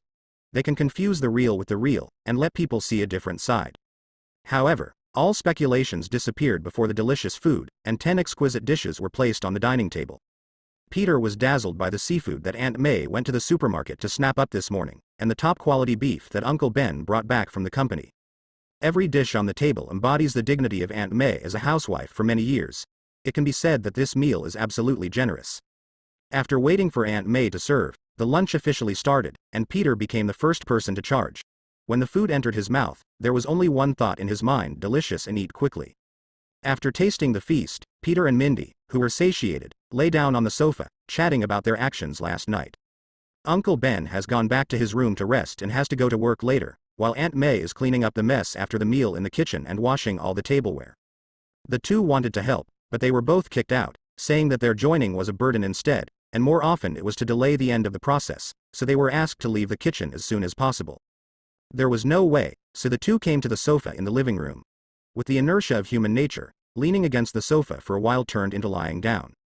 The topics of the two were extremely jumpy. One moment they talked about the major events between countries in the world, and the other moment they talked about the environment in the courtyard next door, which was completely illogical. If outsiders were listening, they would probably sigh in the end. It's easy to make a fuss if you don't know much. I didn't expect that there would be two talking ghosts who can be called crouching dragons and phoenixes in this small residential building. At this time, the ringing of the mobile phone put this epic conversation into a pause time. Peter stepped forward to pick up the mobile phone, unlocked and clicked on the unread message column.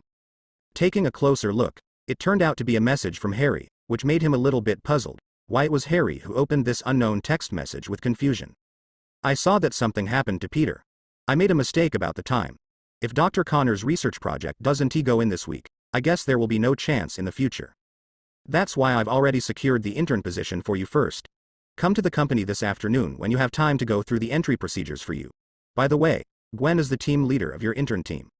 After reading the entire content of the text message, Peter felt his head spin several times. He thought it would be an invitation to a party that fit Harry's identity, but he didn't expect it to be the intern he mentioned a week ago. If you choose to accept it, you will have to be an intern under the eyes of a professional doctor of biology. One can imagine the difficulty of this matter. Moreover, there is very little knowledge about the field of biology in my mind at present. At most I have an understanding of some basic knowledge, and the possibility of being debunked is too high. After repeated hesitation and thinking, Peter froze in place, motionless for 3 minutes, and finally made the decision to go out. Although his inner choice at this time is still more inclined not to go out, as a direct beneficiary of this operation, he really can't think of a better reason to refuse. And even if he wanted to get cold feet at the last moment, it would not hinder his plan to go to Osborne. At least it was the most basic thing to say thank you to Harry in person. Of course, the piece of information about Gwen didn't have any effect on him at all. Yes, there was nothing wrong with it, he could swear to God. Isn't it just going to a special laboratory to be an old bastard? After making a decision, Peter quickly started to act without further entanglement with other things. He went upstairs to change his clothes and put on a formal suit and an ordinary tie. Looking at the figure in front of the mirror, he inadvertently dreamed back to the past, and the first impression in his mind was that of a migrant worker enjoying social benefits. This feeling makes people laugh and cry. Let the body bypass the brain, and directly control the hands to strike left and right. Lift up your spirits and comment on the figure in the mirror again. No, this is what a proper future business tycoon looks like. Turning around, he found the relevant documents that might be needed from the room and put them together. Peter stuffed them into his school bag and got everything ready, and he replied to Harry's short message by the way. At this time, Mindy, who was still paralyzed on the sofa, saw the rare dressed-up Peter, and suddenly became energetic, like a sleepy cat seeing a ball of yarn, and always couldn't help but want to stretch out its paws. Sitting up straight, he asked confusedly, Peter, where are you going with this outfit? Could it be a date, and girls don't like this type now? Peter hurriedly approached, reaching out his hand to block Mindy from continuing to speak, because Aunt May just felt the issue of his being single this morning. If you want to continue discussing this topic now, it is undoubtedly ordinary people who go to help tigers pull their teeth, which is purely self-inflicted, and there is no other classification. Quickly change the topic with a question. I'm going to the Osborne group, are you interested? Do I need to wait for you? Mindy, who failed to tease her, felt drowsy again, and responded with a yawn. No, Peter, go by yourself. I want to sleep, from now until tomorrow. Of course, Peter nodded to express his strong agreement. This state really needs a good rest. However, falling asleep at this time can only be the ultimate one for one approach. Once the rhythm of sleep is not handled well, it is estimated that tonight will be another battle to the death. After answering, Mindy didn't lie down directly this time, but stood up vigorously and walked unsteadily to the second floor. Peter looked at the tumbler's posture and had to give Mindy a thumbs up. The footwork was beautiful and the foundation was solid enough. But I still followed, fearing that there would be an accident in the end, and I would perform a classic talent on the stairs, tumbling, and it would be troublesome if my head was knocked. Aiming at the right moment, he picked up Mindy, sent him back to the room like a cat, and helped to cover him with a quilt so as not to catch a cold. Peter clapped his hands and said, this time, everything is really ready, only the east wind is owed. As usual when going out, he went downstairs and told Aunt May, who was still in the kitchen, about the possibility of returning late, saying that he could just save some food and there was no need to wait for him to come back. The moment he walked out of the gate, the previous picture suddenly flashed in Peter's mind, and he froze in place for a moment, carefully comparing it. He couldn't help asking himself, no way, no way, this time it shouldn't be a crow's mouth again, is it going to be another night of fighting? Turning his head to look at the door behind him, the thought of going back prevailed, not because he wanted to reject Harry's kindness, but because he felt something strange about him. Especially there is a feeling of chilling in the back, as if being blown by gusts of cold wind. Two completely different choices began to sing in my ears, telling their reasons. Peter, a scumbag, said he wanted both. After a while, the instinct of the body stood up, cut the mess with a sharp knife, and once again displayed the perfect left and right bow with both hands. At the same time, another voice appeared next to my ear. You still need to study more. Remember to believe in science. Things like crow's mouth, metaphysics, and Ultraman don't exist. Obeying his instinct and rubbing his flushed cheeks, Peter took a firm step outside. He seemed to hear other things disturbing him on the way, but it didn't matter. At the same time, I set the ending for myself tonight. This time, I will definitely be able to get home before dinner, and the previous situation will not happen. When he came to the garage, Peter took a deep breath, suppressed all the messy thoughts in his mind, and thought about the means of transportation to the Osborn group. The first plan was to drive a brand new motorcycle on the road, but the bus and subway could no longer satisfy his desire for freedom. Just looking up at the sky, and letting his body stand in the sun for a while, he fully felt the most vicious sunshine of the day appeared. In addition, the map shows that there are many maintenance signs on the forward route, and the consequence of taking a long detour is that it will take at least half the time. And the time has come to 2:30 in the afternoon. Maybe when they reach the Osborn group, they will clock out of get off work, and that will be an extremely embarrassing scene. Peter already knew how to choose in his heart. After all, the plan was just an imaginary plan, and it would change sooner or later. Motorcycles, which symbolize freedom, still have nothing to do with him. The natural road is waiting for him to step in. The combination of bus and subway is the correct answer for urban travel. Green travel is low carbon and environmentally friendly. He is contributing to environmental protection every day. On the other side, in the top floor office of the Osborn group, Harry, the initiator of the text message, was sitting quietly, subconsciously turning a pen in his hand. His eyes turned to the blue sky and white clouds outside the window. Under the sunlight, the three formed a perfect combination, and the sky in his eyes looked extraordinarily bright. However, the atmosphere in the office was completely different. Harry had already fallen into a state of thinking, and silence became the mainstream of the room. Only the main computer would sometimes make a sound. After a long time, the reminder music sounded in his pocket, and Harry regained his senses. He reached out and took out his mobile phone to check, and found that it was Peter's reply. The previously frozen expression finally changed slightly, and he said to himself, finally, one thing went well, those old foxes are really annoying. Looking back on the experience of the last week, Harry personally thinks that the word tragic can no longer be summed up, and 2 points and 1 line are the norm in life. Every morning, I got up from the warm bed, hurried to the company, and started to deal with the work at hand without stopping. I worked until after 11 o'clock in the night, and then drove home to wash and sleep. Knowing his lack of experience, Harry consciously put in dozens of times of effort, but the young man was still struggling under the siege of a group of old foxes. Over the past week, various methods have been tried, but in the end they failed to make any good progress, which caused the anger in Harry's heart to keep accumulating. In desperation, Harry could only sneak out from time to time, allowing his brain to relax for a while, and allowing himself to regain his fighting power. Today's briefing happened to meet Gwen Stacy. During the chat with his old classmates, he learned that he had misremembered the specific time of Dr. Connor's project, and the recruitment of interns had been closed for a few days. At the same time, I also learned that my friend Peter hadn't had any contact with the girl for nearly a week after he got the girl's phone number, and the two sides hadn't made any effective progress at all. Harry, who was sneaking in, suddenly wanted to ask Peter out for a gathering. Although he made a small mistake with the intern, it was not the last moment, and everything could be remedied in time. And after knowing each other for so many years, it's rare for a girl to be interested in Peter. As his best friend, of course she wants to give him a perfect assist.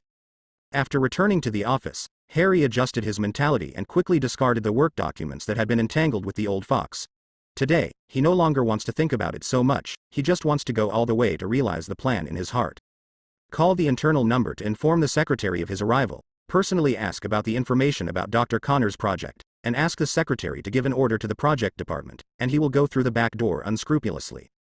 However, Harry's acting style changed from his usual cautiousness, and a group of old foxes in the board of directors naturally noticed this sudden change. Although they haven't figured out the intention for a while, they have always believed that everything should be more patient, and everything should not be too eager, otherwise the ducks in their mouths will fly away. You must know that Harry Osborn is the future heir of that family, so there is no need to cause trouble for such trivial matters, not to mention that the man behind him has not died yet, and that is the real enemy. Thus, Harry's strong move came through, and after lunch, Peter received a text from Harry. On the way, Peter continued to transfer between the bus and the subway according to the route inquired on the mobile phone, and rushed to the Osborn group at the fastest speed. During the transfer, I don't know whether it was due to road maintenance problems or other unknown reasons, the traffic of several stations suddenly increased sharply.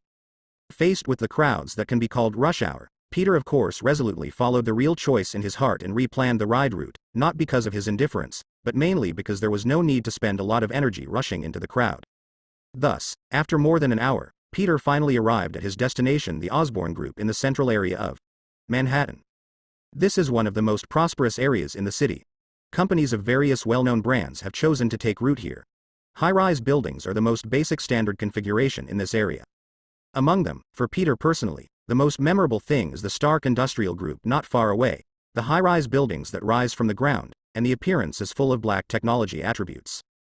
The glamour at this time and the disasters in the future, the two different scenes form a sharp difference in the mind, making people feel as if they are overdrawing the beauty of the future, so as to obtain the glory of today. Because the building has the honor of being the tallest building in New York City, many villains like to plan big events on this tall building. Under the active demonstration of many predecessors, over time, a trend of following the trend has quietly emerged among the villains, and Stark Tower has become a holy place for checking in their minds.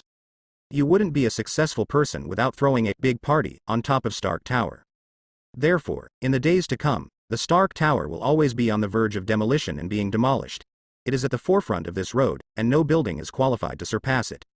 Even at a critical moment, the protagonist Tony Stark would choose to demolish the house himself, seemingly in response to the supreme metaphysical law that the building worships the sky and has boundless mana. I have to mention here again that Tony Stark is really rich and has character. Most people will choose to leave the building that has been reduced to ruins many times, or they will just perfunctory and finally settle down. But Tony Stark, who has many names such as Playboy and Iron Man, wants to say nothing. He not only realizes the reconstruction and restores it to its original state, but also makes it more public on the original basis, for fear that outsiders will not find the building. However, the overall style of the building of the Osborn Group is more pragmatic, and the first impression it gives people is more of ordinary migrant workers. Of course, this does not mean that its technological content is low, but it is one of the best in many fields such as biology and medical treatment. The Osborn Group on Saturday was still busy. In just a few minutes of observation, there were hundreds of staff members entering and exiting at the door. Peter recalled the previous conversation with Harry. A large international company like the Osborn Group generally does not have collective weekends, and more often adopts a shift system. Because the Osborn Group has branches all over the world, thousands of business intelligence is sent to the headquarters every day. In order to prevent a series of problems such as unauthorized embezzlement of funds, the headquarters needs to investigate a large part of the business intelligence and make corresponding decisions, and the branch office can only officially start work after obtaining approval. Therefore, in order to facilitate the rapid operation of this behemoth business empire, the headquarters of the Osborn Group has staff working 360 days a year. Quickly sorting out the slightly messy formal clothes, Peter stepped into the door of the Osborn Group, and a gust of cold air drifted by, forming a sharp contrast with the high temperature outside, and instantly brought people to another world. A sour feeling erupted from all directions from the inside to the outside, and the body couldn't help slowing down the pace of progress, instinctively enjoying this moment. However, the previous special training was still very effective. The next moment Peter regained control of his body, and his eyes subconsciously scanned the surrounding environment. In just 5 seconds, the brain completed the inductive analysis of relevant information and confirmed the general layout of the space at this time. Since Harry had already greeted him in advance, Peter successfully got the guest card from the staff and took the special elevator to the office on the top floor. Entering the office, the most conspicuous floor-to-ceiling windows are naturally the first thing that catches your eye. You will see some different scenery at a glance, and then Harry is sitting in a chair in a daze. And Peter found that Harry's daze was a bit outrageous. He had been admiring the scenery outside the window for a while, and he didn't realize that someone came in. He was completely addicted to another world, and he couldn't detect the changes in the outside world at all. He controlled his throat and made a slightly heavy voice. "Hey Harry, what are you doing? You actually learned to be lazy during working hours. I didn't expect it." Harry subconsciously raised his long contemplated head, looked in the direction of the voice, and said in surprise, "Peter, when did you arrive? Find a seat and sit down." "Just came in for a while. What are you busy with recently? I haven't seen you in school these days." Peter put his backpack on the sofa. "It's just some troubles in the company. What do you want to drink?" Harry got up from his chair and asked at a bar in the office. "Give me a glass of iced Pepsi from 82, remember, it's from 82. Peter sat in front of the bar and made a serious request. "What do you mean? What is 82 years, such a novel number? Which new game did you play?" Harry asked back with a puzzled face on the random words. He didn't hear the answer, but looked back at Peter but saw the flashing smile. Harry knew that he was being teased at this moment, so he picked up a bottle of Coca-Cola in the refrigerator and threw it over. Peter took advantage of the opportunity to grab the incoming Coke. "You are doing something. Pepsi is dissatisfied, and I want to ask you if you don't love it, and you want to attack your old classmates." Harry ignored this kind of nonsense, calmly mixed the cocktail in his hand, and sent international friendly gestures when he was free. It took a while for the terrified Peter to realize that he had stepped into a trap, mainly because he didn't expect the retaliation to come so quickly. Carbonated drinks that have been shaken vigorously cannot be opened immediately, otherwise a stimulating fountain will be created. All can only be put on the table, waiting for the internal calm, and then launching the dead fisheye offensive by the way. Harry slowly sipped the cocktail he made himself. "Don't look at me like that, or I'll make you a drink too. By the way, you don't seem to be able to drink yet."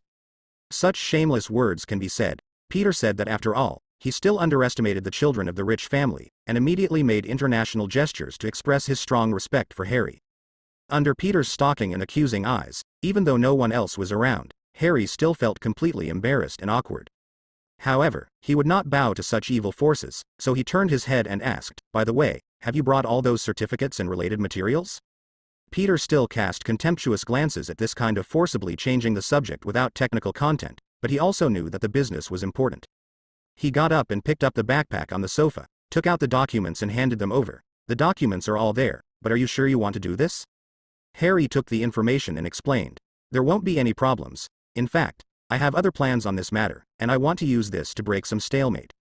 After roughly looking at the contents of the materials, Harry informed the secretary to take the materials on the table, enter them into the company system, and issue relevant internship certificates so that Peter could take them back to the school for registration. During the waiting time, the two began to chat, complaining about some recent life, accompanied by a large number of cocktails. Maybe they were drunk, or maybe they just wanted to vent their anger. The conversation gradually became Harry's one-man show. Peter knew very well what he should do as a friend, and quietly acted as a trash can, without emotion and soul. "That's it. Peter, you don't even know how shameless those old guys are. None of them have good intentions. These documents are purely for disgusting people. Those old bastards almost forgot the name of this company. This is the Osborn Group, and I am Harry Osborn." When Harry vomited the bitterness in his heart, Peter was not idle, and while listening to important information from it, he began to reorganize his thoughts. There is another important reason why he came to the Osborn Group this time. He wanted to meet Harry's father, Norman Osborn, the actual controller of the Osborn Group. He did not forget that the Osborn family received not only sky-high wealth from their ancestors, but also a genetic symptom, and Norman Osborn may belong to the manifestation. In the days to come, under the influence of this genetic symptom, Norman Osborn's body became thinner and thinner, and he was on the verge of death at a critical moment. In order to solve this problem, he began to search for various methods, but failed to complete his own salvation in the end. As a result, he watched death approaching him step by step, and chose to blacken and transform into the first-generation Green Goblin, displaying his skills in this bustling metropolis. And Harry also did not escape this fate due to various reasons. One day, his son inherited his father's career and became the second-generation Green Goblin, starting the life of a villain.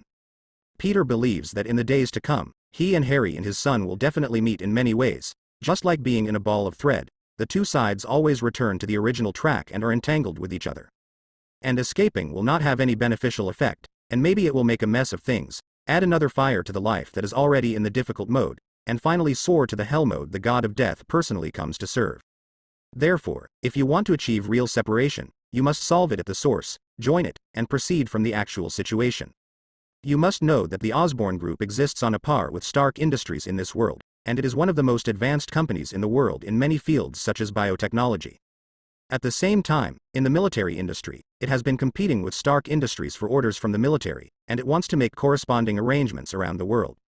As for Norman Osborn, a boss-level figure, Peter has seen it several times, and his aura is that of an absolute business boss, with a dignified appearance and a dignified appearance of.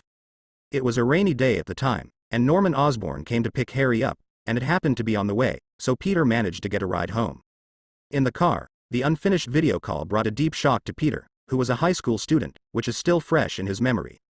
Norman Osborn easily mobilized the emotions of his subordinates on the other side of the video with only simple eye changes and verbal communication, making them feel as if they had been injected with chicken blood, and even asking them to contribute their lives in the next second would be a thing simple things.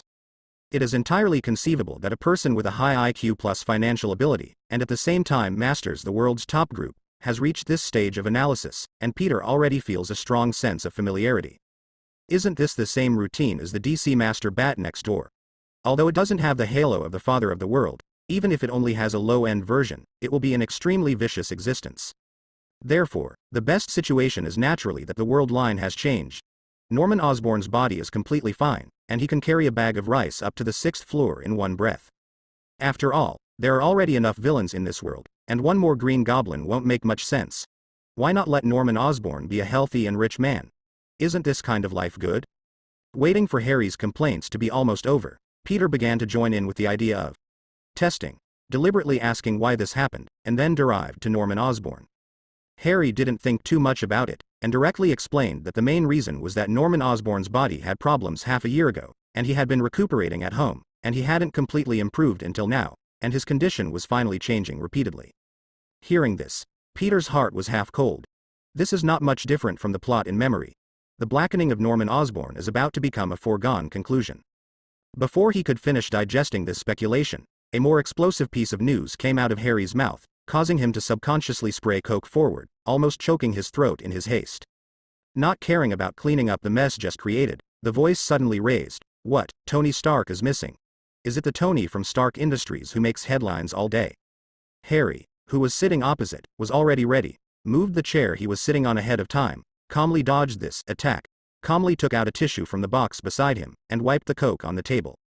He nodded and replied, "It's him, Tony Stark of Stark Industries. Part of the reason why he is so busy right now is him."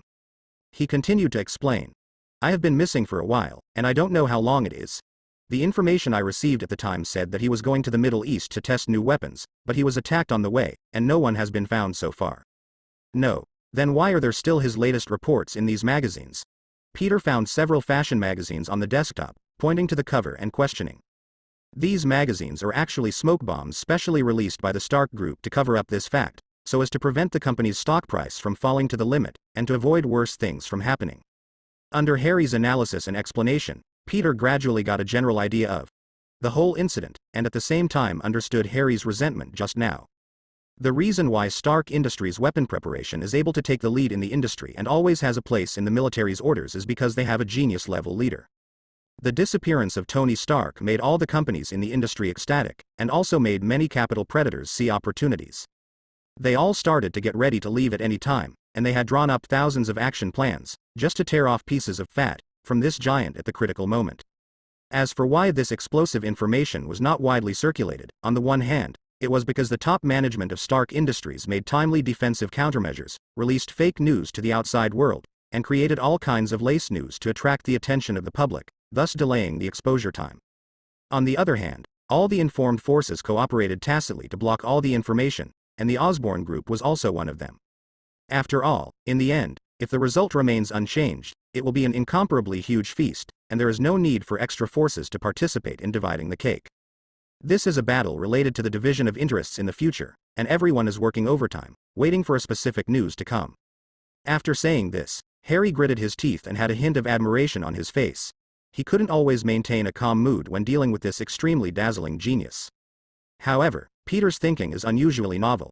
Pushing forward from the final result, there is a high probability that Tony Stark will play the role of the Return of the King. Gradually transforming from a playboy to a real superhero, that "I am Iron Man" officially opened the prelude to this era. The calmness in the market also proves that the ups and downs of the stock market in the plot will not happen, and the encirclement and suppression of the multi-party capital predators is estimated to be over before it begins. My heart suddenly hurts, and I originally planned to let Big Daddy take this opportunity to buy low and sell high on Stark Industries stock, and get a piece of pie from the sky, but it's a pity that this thief is playing tricks on people. With the end of the discussion on this topic, there was a brief silence in the office. Harry put down the wine glass in his hand, and leaned back on the sofa to enjoy this rare leisure time. Peter continued to drink ice-cold Coke, looking at the subsequent development of this incident from various aspects in his mind. Generally speaking, the advantages outweigh the disadvantages, and he can make corresponding preparations in advance if he receives the news in advance. At least he has dispelled his worries about Norman Osborn and the Green Goblin, which opened his mind at once. The previous angle was still too narrow. In this world, there are a series of strange existences such as Captain America's serum, Hulk's gamma rays, and Hydra. He believed that with Norman Osborn's character, he would never miss any chance, and would definitely intensify his research to find the best treatment plan. At this time, the office rang again to receive a new message. Harry, who closed his eyes and rested his mind, woke up instantly, and immediately picked up his phone to check. After seeing it clearly, the expression on his face was a sigh of relief, and it was finally no longer the document report of those old foxes who were particularly disgusting. Harry got up from the sofa, moved his dizzy head, and suggested, "Peter, the procedures are all done, I will take you to visit the laboratory and get familiar with the environment." Peter immediately ended all the reasoning in his mind, nodded and responded, "Okay, let's go then." Harry led the way, and the two took the elevator to the Biotechnology Research Department, one of the core departments of the Osborn Group. More than a dozen young college students have gathered in the waiting room. They are outstanding talents recruited by the Osborn Group from colleges and universities across the country, and each of them has the potential of being the son of a proud son. They discussed this internship in groups of 3 and 5, and everyone's eyes were full of eager light. They wanted to show their talents here and create a miracle for their future.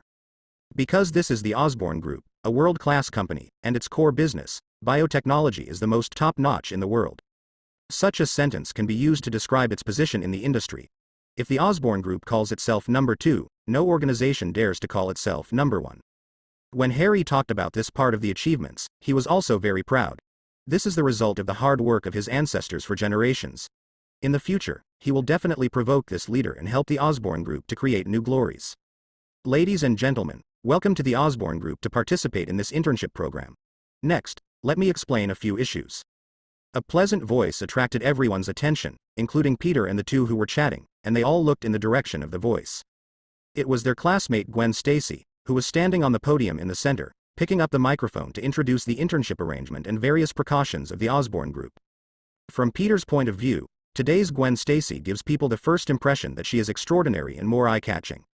After changing the youthful and energetic look on campus, the original ponytail has been put down, the silky golden long hair is naturally scattered on the shoulders, and the sky-blue eyes are shining with moving light. A white windbreaker is just right, although it conceals a beautiful figure, but a pair of long legs is still the most dazzling in the audience, and paired with a pair of black high heels, forming a classic black and white match. At this time, Gwen Stacy perfectly presented the demeanor of a working lady, and Yuji was full of aura, like an elf flying on the stage. Finally, my name is Gwen Stacy, and I have been in the group for more than a year, so for the next 3 months, I will temporarily serve as the group leader for you, and now please follow along in an orderly manner. I come. After finishing speaking, Gwen put down the microphone, turned around and led everyone to Dr. Connor's laboratory to familiarize them with the workplace for the next 3 months. Peter felt as if he had been tricked, his heart was beating much faster than usual, and at the same time a strange look brought him back to reality. As expected, Harry beside him already had a smirk on his face, his eyes flicked back and forth on Peter and Gwen, and he made a strange sound of tisk-tisk. Faced with this smile, Peter felt that he was very obliged to apply for an out-of-court defense, and he had already started to make 100 drafts in his heart. Everything is about to be ready. It's time to give the ignorant human Harry a kill the quartet first, and give him a lesson on the philosophy of life by the way. In the end, he didn't expect that the development of the matter was completely different from what he expected. Harry didn't intend to pay attention to it at all, and directly refused to align. He just had to believe in what he saw. This was the happiest moment for Harry in the past week. Feelings of pride and satisfaction welled up in his heart, and his intuition was not wrong. Peter and Gwen could really be a couple. Harry made a forward gesture, indicating to keep up with Gwen's lead, and patted Peter on the shoulder, throwing an expression that everyone understands as a good brother. Although Harry didn't make any sound during this process, Peter relied on his extraordinary imagination to hear an automatically generated narration in his mind. Just admit it quickly, you didn't fall in love at first sight at all, it was pure lust, and you were greedy for other people's bodies. You are lowly, and the bitch is hypocritical. Let Peter be hot-blooded, wishing to come to a high-altitude free fall now, so that the body can wake up in the world. There are also countless, small compositions, all of which are held in my heart like this, and I didn't say a word in a daze. He was really committing crimes. This was Peter's first feeling at this time. Looking at the leaving figure, he felt a stream of air flowing around his body. It is completely possible to give a judgment calmly. The internal injury is about to attack, just like a myocardial infarction, chest tightness, shortness of breath and other phenomena appear one after another. The only thing Peter can do is the simple act of taking a deep breath, otherwise he will really die of depression. After a while, Harry looked back and found that his friend was still standing there, acting like a motionless log in a daze. Thinking that his friend was still intoxicated by the beauty just now, he didn't react for a while, and waved his hands again to express that he should hurry up. Faced with such a hospitality friend, Peter didn't know what to say. Could it be true that he wanted to force a team battle? That would be unrealistic at all. He could only helplessly shake his head, expressing his unwillingness, and speed up his feet, trying to keep up with Harry's pace as soon as possible. Harry followed the team first, came to Gwen's side early, and said hello. Hi, Gwen, good afternoon.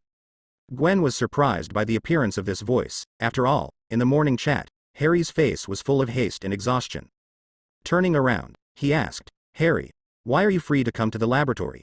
Didn't the company say to hold a shareholder meeting? Could it be that you? Harry quickly explained. I'll go to the meeting later. I brought people here.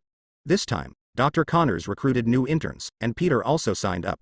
He was also assigned to your group. Gwen picked up the list in his hand and looked it over, and then gave a puzzled look, because Peter's name was not on it. Harry rubbed his ears in embarrassment, and told the ins and outs of this situation. I made a mistake about the time of enrollment before, and I almost missed it. The latter is the quota I specially recommended, so it didn't appear on the list. You helped tell him some relevant precautions. After finishing speaking, Harry gave his wit a thumbs up in his heart. He wanted to get a perfect score for this operation. As expected of him who is smart, he has found a way to get the best of both worlds. Gwen also suddenly realized, nodded and said that there is no problem. So that's the case. No wonder I asked so many things about the doctoral program this morning. Peter's matter is on my shoulders, and it belongs to my work. At the same time, Gwen saw the protagonist discussed just now approaching, and said with a smile, Hi, Peter, long time no see. Welcome to participate in the intern program. Later, I will tell you in detail the requirements that you should pay attention to during the internship, as well as some related rules. Hello, Gwen, what's the situation? Peter responded with a smile, and by the way, he glanced at his friend on the side with a questioning look, and his intuition told him that this must be Harry's new trick. Harry quickly typed out the Morse code that can be called the eyes, not to mention that it is quite interesting at first glance, with a good appearance and a full sense of rhythm. But all of this was winking to the blind, and Harry felt lonely, since Peter didn't understand anything anyway.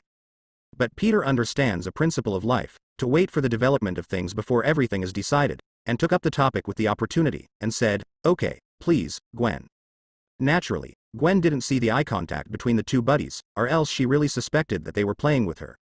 She began to introduce the unspoken rules in the laboratory seriously and comprehensively. On the one hand, she was responsible for the work, and on the other hand, it was because of the kindness of her familiar classmates in the previous school. Peter, your choice is correct. The PhD project is a great plus for further education or work resumes, and the PhD is quite caring for the interns. Harry at the side saw his son. No, it was his good friend who was so upbeat and self-motivated. He nodded in relief and showed a fatherly smile. Peter felt the malice coming from around again, as if someone wanted to make him call Dad. This feeling made him a little confused. It was simply wishful thinking. Looking at Gwen and Peter who were gradually chatting away, Harry behind him was quite happy at first, and couldn't help but sigh in his heart. When will he meet the girl in his heart? As time went by, he gradually felt something was wrong as he looked at it, and he even saw some traces of sweetness and happiness in the interaction. The lemon tree begins to take root and grow in his heart, and gradually blossoms and bears fruit. Harry has become a laborer who works overtime until late at night and then returns home. Seeing the man and woman chatting in front of him, deep down in his heart he doubted whether his previous actions were correct, and why he opened this Pandora's box by himself. He couldn't help but said, If I'm guilty, please punish me by the law instead of punishing me to eat such sweet dog food. The final cause of death is to be killed. Harry turned around and left immediately, as Gwen asked. He still had an important meeting to attend. The rest time was over, and the next battlefield was waiting for him. On the way back to the office, Harry began to predict various possible situations in the next meeting, and he had to be fully prepared to meet this battle. Good afternoon, Harry. A familiar greeting interrupted the predictions in Harry's mind.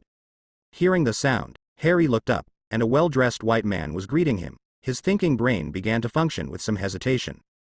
The middle-aged man in front of him is Jeff Simon, the chief executive officer of the Osborne Group, who was also called up by his father Norman Osborne. He is one of the few in the board of directors who choose to stand by his side. Regardless of continuing his previous train of thought, Harry responded, "Mr. Jeff, good afternoon." A gleam flashed in Jeff's eyes, and he asked a question with a very natural expression. "Harry, why did you come to the laboratory suddenly? What's the matter?" Facing the question from my family, Harry didn't think too much, and directly stated the reason. "I recommended a friend to participate in Dr. Connor's project, and he is an intern." I remembered. "This is the matter. By the way, you must remember to go to the meeting later." Then he reminded. "The way of handling the matter is still reckless. Those old guys will definitely make use of the problem. You should calm down at that time." "Don't worry, Mr. Jeff. I will definitely be there on time. I have made sufficient preparations, just in case they will not make a sound." Harry gave the guarantee with confidence. He glanced at his watch and said, "It's almost time. I have to go back to the office. Let's take a step first." "Very good momentum. Then I will see your wonderful performance later, which will open the eyes of those old guys." Jeff Simon looked at the back of Harry going away, with a strange expression on his face. He thought about it for a long time before turning around and leaving. Looking in this direction, his destination was also Dr. Connor's experiment room. On the other side, under the leadership of Gwen, everyone came to the destination, the laboratory, where more than 10 people were already working. When they saw Gwen and the interns behind them, some of the staff also put down the work at hand and stepped forward to help promote the work. Among them, male colleagues are the most active. Of course, Gwen also knew the reason. The progress of the project has made great progress and has entered a critical moment, but at the same time there are also great hidden dangers. This hidden danger is the final hurdle of the project. Once it is successfully passed, the drug will be publicly available on the market. And all the staff in the laboratory will reap a huge reward, and even the happiness of the rest of their lives can depend entirely on this project. In order to eliminate this hidden danger and overcome difficulties, all personnel in the entire laboratory entered a state of war, and worked day and night every day. Even Dr. Connors took the lead in treating the company as his home. When he was sleepy, he would go to the next office for a while. It can be said that he has devoted 24 hours to the laboratory. It's a pity that throughout the month, this difficulty has never been overcome, and the progress is like being trapped in a dark alley. There is no power to borrow, and it can only depend on God's will when we can get out. Dr. Connor's wife, Martha, saw that her husband was working so hard for his career, so she naturally didn't try to dissuade her. She silently prepared nutritious meals every day and did logistical work for all the laboratory staff. When everyone was disheartened, when Martha came to visit the class, she got this information from the communication with her husband, and put forward a small suggestion from the perspective of a bystander. She believes that today's projects no longer require hard work. The key is how to get new inspiration, and adding a few fresh landscapes can provide a favorable environment for the triggering of inspiration. Almost every person in the laboratory exudes the fragrance of single dogs, especially the majority of male colleagues, and there is a saying that goes well, a combination of men and women, work is not tiring. Dr. Connors felt that there was some truth to it, so he changed the way of assigning work to the interns. It is decided to implement the model of old people bringing new people, so this time the model is the first time, and it may be the last time. Male colleagues who are in a single state, for the first time, their views have achieved a high degree of unity, and they agree that this opportunity should not be missed. Gwen naturally stepped aside from the warm reception of the male colleague. After all, it is a happy thing to have someone help to complete the work, even if she is serious about her work.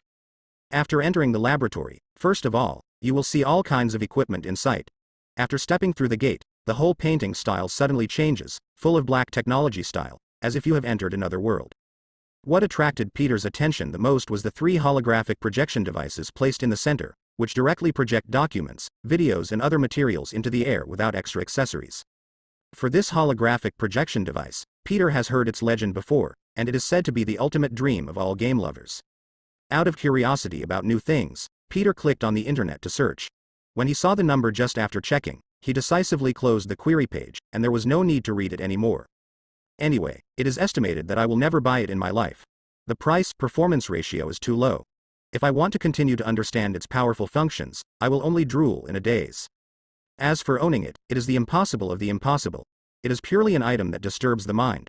It is better to cut the mess directly and let yourself die as soon as possible. And there are 3 astronomical numbers of equipment in the laboratory of a project. Presumably, the value of other equipment should be at the same level. It can only be said that this place is worthy of the Osborne Group. When everyone carefully observed the various experimental equipment in front of them, distracted Peter found that the door of the laboratory was opened again. A middle-aged man with glasses and a gentle appearance walked in. His face was full of hope, giving the first impression that he was an intellectual, with a kind of gentle and elegant book temperament that could be seen by the naked eye. In addition, the most concerning point is his empty right arm, which forms a counter-difference to his mental state. He walked to the console, picked up a microphone, and said in a low voice, "Hi everyone, welcome everyone." A gentle and deep male voice appeared in the laboratory. Some people turned their heads to look, and one of the girls was surprised. "Wow, it's Dr. Connors." After she finished speaking, she also realized the problem of the volume of her voice, immediately covered her mouth with her hands, and cast apologetic eyes, indicating that she did not mean it. Facing the girl's eyes, Dr. Connors took the initiative to pick up the topic. "I am very glad that some classmates recognize me. I am still a young and beautiful girl. I didn't expect that I could gain female fans in middle age. Let me introduce myself first. My name is Curtis Connors. From now on, everyone can call me Doctor. I am also the main person in charge of this project." Under Dr. Connors' humorous response, everyone burst into laughter. There was laughter in the laboratory. Everyone's attention was focused, waiting for Dr. Connors' speech. The old colleagues all know that this is a routine part of the doctor's arrival of the newcomers. Looking at the excited newcomers, it seems that they have seen their former self. Someone joked, "The doctor's class has started, not to mention that I also miss my young self at that time. Youth is full of vitality." Someone was tearing things apart. "Aren't you also at the same time as me? We've only been here for less than 2 years. What's the difference? But this time, you actually molested the little girl. It seems that you can report it to Mrs. Martha next time." Someone quickly completed the makeup. "Don't worry, you two. I have already recorded the audio, and I will tell the doctor exactly what you said. This time, the competitor has lost 2 more places." The honest colleague on the side looked at these rounds, and he was a little dumbfounded. He didn't expect that there was such a master hidden by his side. In just a few rounds, the swords were deadly. Up. Dr. Connors raised his right hand again, and said jokingly, "I have something to tell you in advance. I am actually a left-hander, so don't be surprised. I am now engaged in genetics, herpetology and other fields. When it comes to his major, Dr. Connors seems to be shining, and the confidence on his face is irresistible, because he has made certain achievements in these fields. First of all, let me briefly explain the project we are going to study. Everyone knows that all parts of the human body are unique and extremely fragile. In a person's life of nearly 100 years, there will always be some sudden diseases and accidents coming to his door." Having said that, Dr. Connors stopped for a while, adjusted his tone and continued. "Those who struggle against these difficulties, some people succeed, and everything is safe. Some people fail, and one or several body parts will be taken away at random. And I am one of the losers, and also the lucky one among misfortunes. Because of some accidents, I lost my right arm. Our project is to bring this group of losers back to life, overcome difficulties and embark on a new life path. This is our initial starting point." After hearing these goals, many interns were all excited, and began to look forward to the joy after the success of the project, and a bright future was beckoning to them. Seeing the many eyes of the interns in the audience, Dr. Connors knew that it was time for the next session. The doctor started an interaction and asked, "So, someone knows how to achieve the success of the project. Let's discuss freely and use the inspiration of your young people." The holographic projection equipment was turned on smoothly, and hundreds of data charts were projected to provide ideas for every intern. Many interns carefully observed these charts, and almost everyone wanted to make a good first impression in front of Dr. Connors. Someone replied, "It is stem cell embryo technology, which can almost meet all the above requirements." This is a good answer, but there should be other answers. Let's relax our thinking and combine knowledge with reality. Various answers appeared one after another, but none of them completely satisfied Dr. Connors. He thought there should be better answers and asked the interns to think further. Among them, Peter, who was distracted before, was the exception. He has been fishing in troubled waters, and he regarded it as a PPT speech given by business leaders when they were looking for venture capital. "What I didn't expect was that when I saw the pile of wordless charts in the sky, another switch seemed to be pressed in the depths of my brain, and pictures of deep-rooted learning emerged, which were learned from childhood to adulthood. Knowledge." When Dr. Connors asked again, Peter subconsciously opened his mouth and made a sound. Perhaps cross-species genetics can play a key role to a certain extent. Although the voice of Peter's words was very weak among the many answers, he was still caught by Dr. Connors, who was listening carefully. "Just now I seem to have heard the answer in my mind. Can I trouble that classmate to say it again, and the voice can be louder?" Peter also realized at this time that he had answered correctly by accident. Although he wanted to be silent, everyone's eyes were on him, and if he dragged on, it would only attract more attention. He could only stand up, and under the eyes of envy, jealousy, etc., repeated the answer he had just said inadvertently. Dr. Connors looked at the boy who stood up, with a few smiles on his lips. Great. This answer is the most basic idea of our project. Who are you? My name is Peter Parker, Dr. Connors. Gwen on the side was also very witty. He did what his classmates wanted and sent a perfect assist. Dr. Peter is currently studying at Empire State University, and his elective courses are mainly in cross-species genetics. The addition of the two made Dr. Connors remember Peter's name. He is a good seed and a member of his alma mater. The smile on his face continued to increase. Continued. Okay, back to the question just now, from the perspective of cross-species genetics, which method should we adopt? This time, someone pointed out the direction, and many top academic figures were instantly inspired, and the inspiration flooded in like a tide, and the level of interaction immediately rose to a higher level. At the same time, Jeff Simon, the chief executive who met Harry, also came to the laboratory, saw Dr. Connors who was teaching, and also saw the classmate Peter Parker. He said to the old employee on the side, "Please inform the doctor, I have something important to ask him, come to the office as soon as possible." The veteran employees who watched the theater did not expect that the CO would actually come to the door. Unknown premonitions such as insufficient funds appeared in their minds instantly, and their bodies subconsciously nodded to express acceptance. Jeff glanced at Peter's direction again, and walked quickly to the office inside. Now the most important part is on Dr. Connors, and the rest don't need to be taken care of for the time being. Under the reminder of the old employees, Dr. Connors ended this inspiring interaction and asked the old employees to bring the interns to familiarize themselves with the environment. As soon as Dr. Connors stepped into the office with his right foot, Jeff couldn't wait to ask, "Doctor, how is the situation recently? Is there any new progress?" Today's experimental report shows that it is still not ideal, and the endless loop cannot be broken. Dr. Connors replied in a low tone. Jeff was obviously very dissatisfied with this result, lit a cigarette impatiently, and walked back and forth in the office. Seeing many of Jeff's behaviors, Dr. Connors also remembered the hints from his colleagues, in order not to let things develop into the most unfavorable situation. Dr. Connors can only play the friendship card of old classmates for many years. Old classmates, to tell you the truth, the main problem at present is in the algorithm of decay rate. Without its perfection, the sequelae caused are unimaginable. Personal safety cannot be guaranteed at all, and we still need some time. Jeff, who was walking around, naturally understood this truth, but he has the qualifications to not care about it. As for the friendship between his classmates, he usually doesn't take it to heart, not to mention that there is also a conflict of interest involved. Now he just wants a successful result. Asked directly. More than a month ago, you said that you were about to succeed, but now you say that it will take time.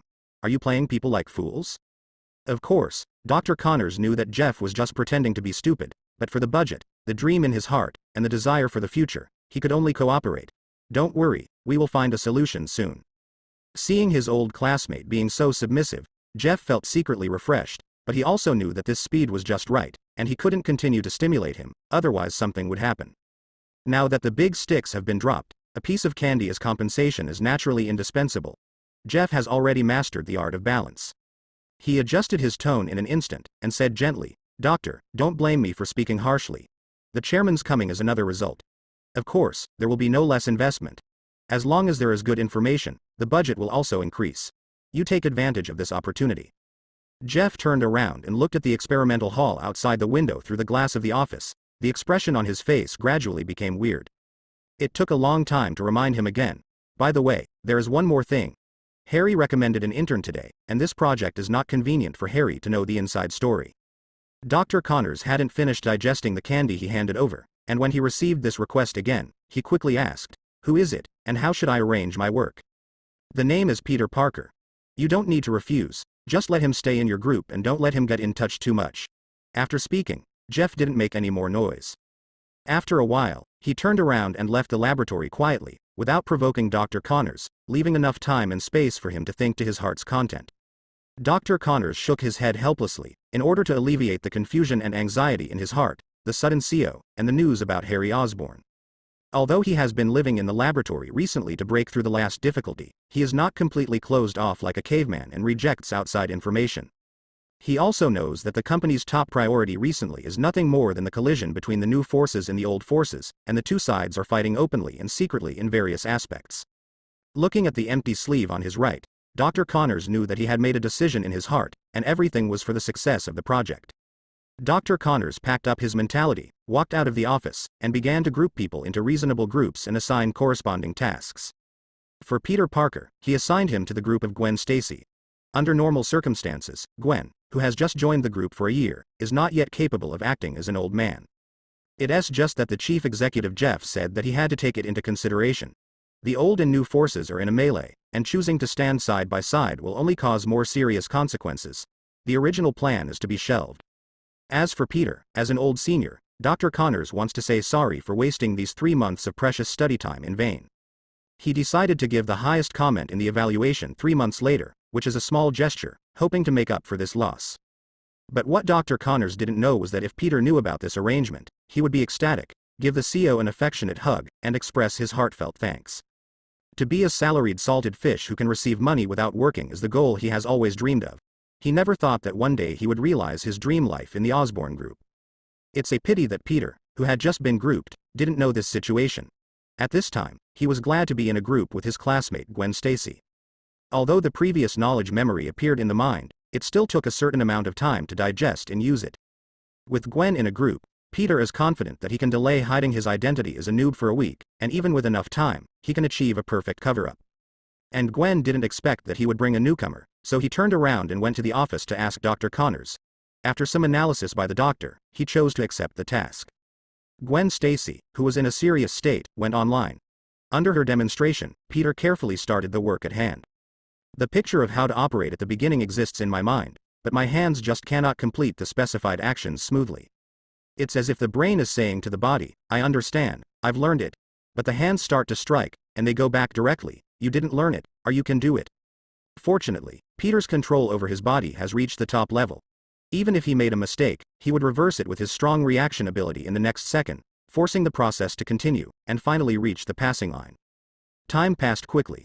2 hours later, Dr. Connors appeared in the experiment hall and announced, Misters and ladies, it's time to get off work. Everyone, go back and have a good rest. See you tomorrow. After speaking, Dr. Connors took the lead and walked out of the door of the laboratory, and everyone gradually stopped their work and left the laboratory in groups of 3 and 4. As for the time at night, interns are not allowed to enter, at least not the treatment that interns on the first day can have. Gwen also stopped, got up from the chair, and stretched the body that had been sitting for a long time, while Peter was sorting out the equipment used. During these 2 hours, Gwen saw the student in front of her go from unfamiliar to proficient. This astonishing speed made her have to admit that geniuses are really enviable creatures, and they also make people feel very jealous. If she hadn't seen it with her own eyes, Gwen would not have easily believed this situation. Before that, she barely got used to it for nearly 3 days, and it took at least half a month for her to be so proficient. Recalling the scene of Peter beating up to 10 people by himself a week ago, a thought flashed in his mind, maybe it can make Peter, you. Gwen. The simultaneous speaking of the two made the scene awkward for a while, and the flashing eyes of the two made the laughter appear uncontrollably, and also gave the two parties time to relax.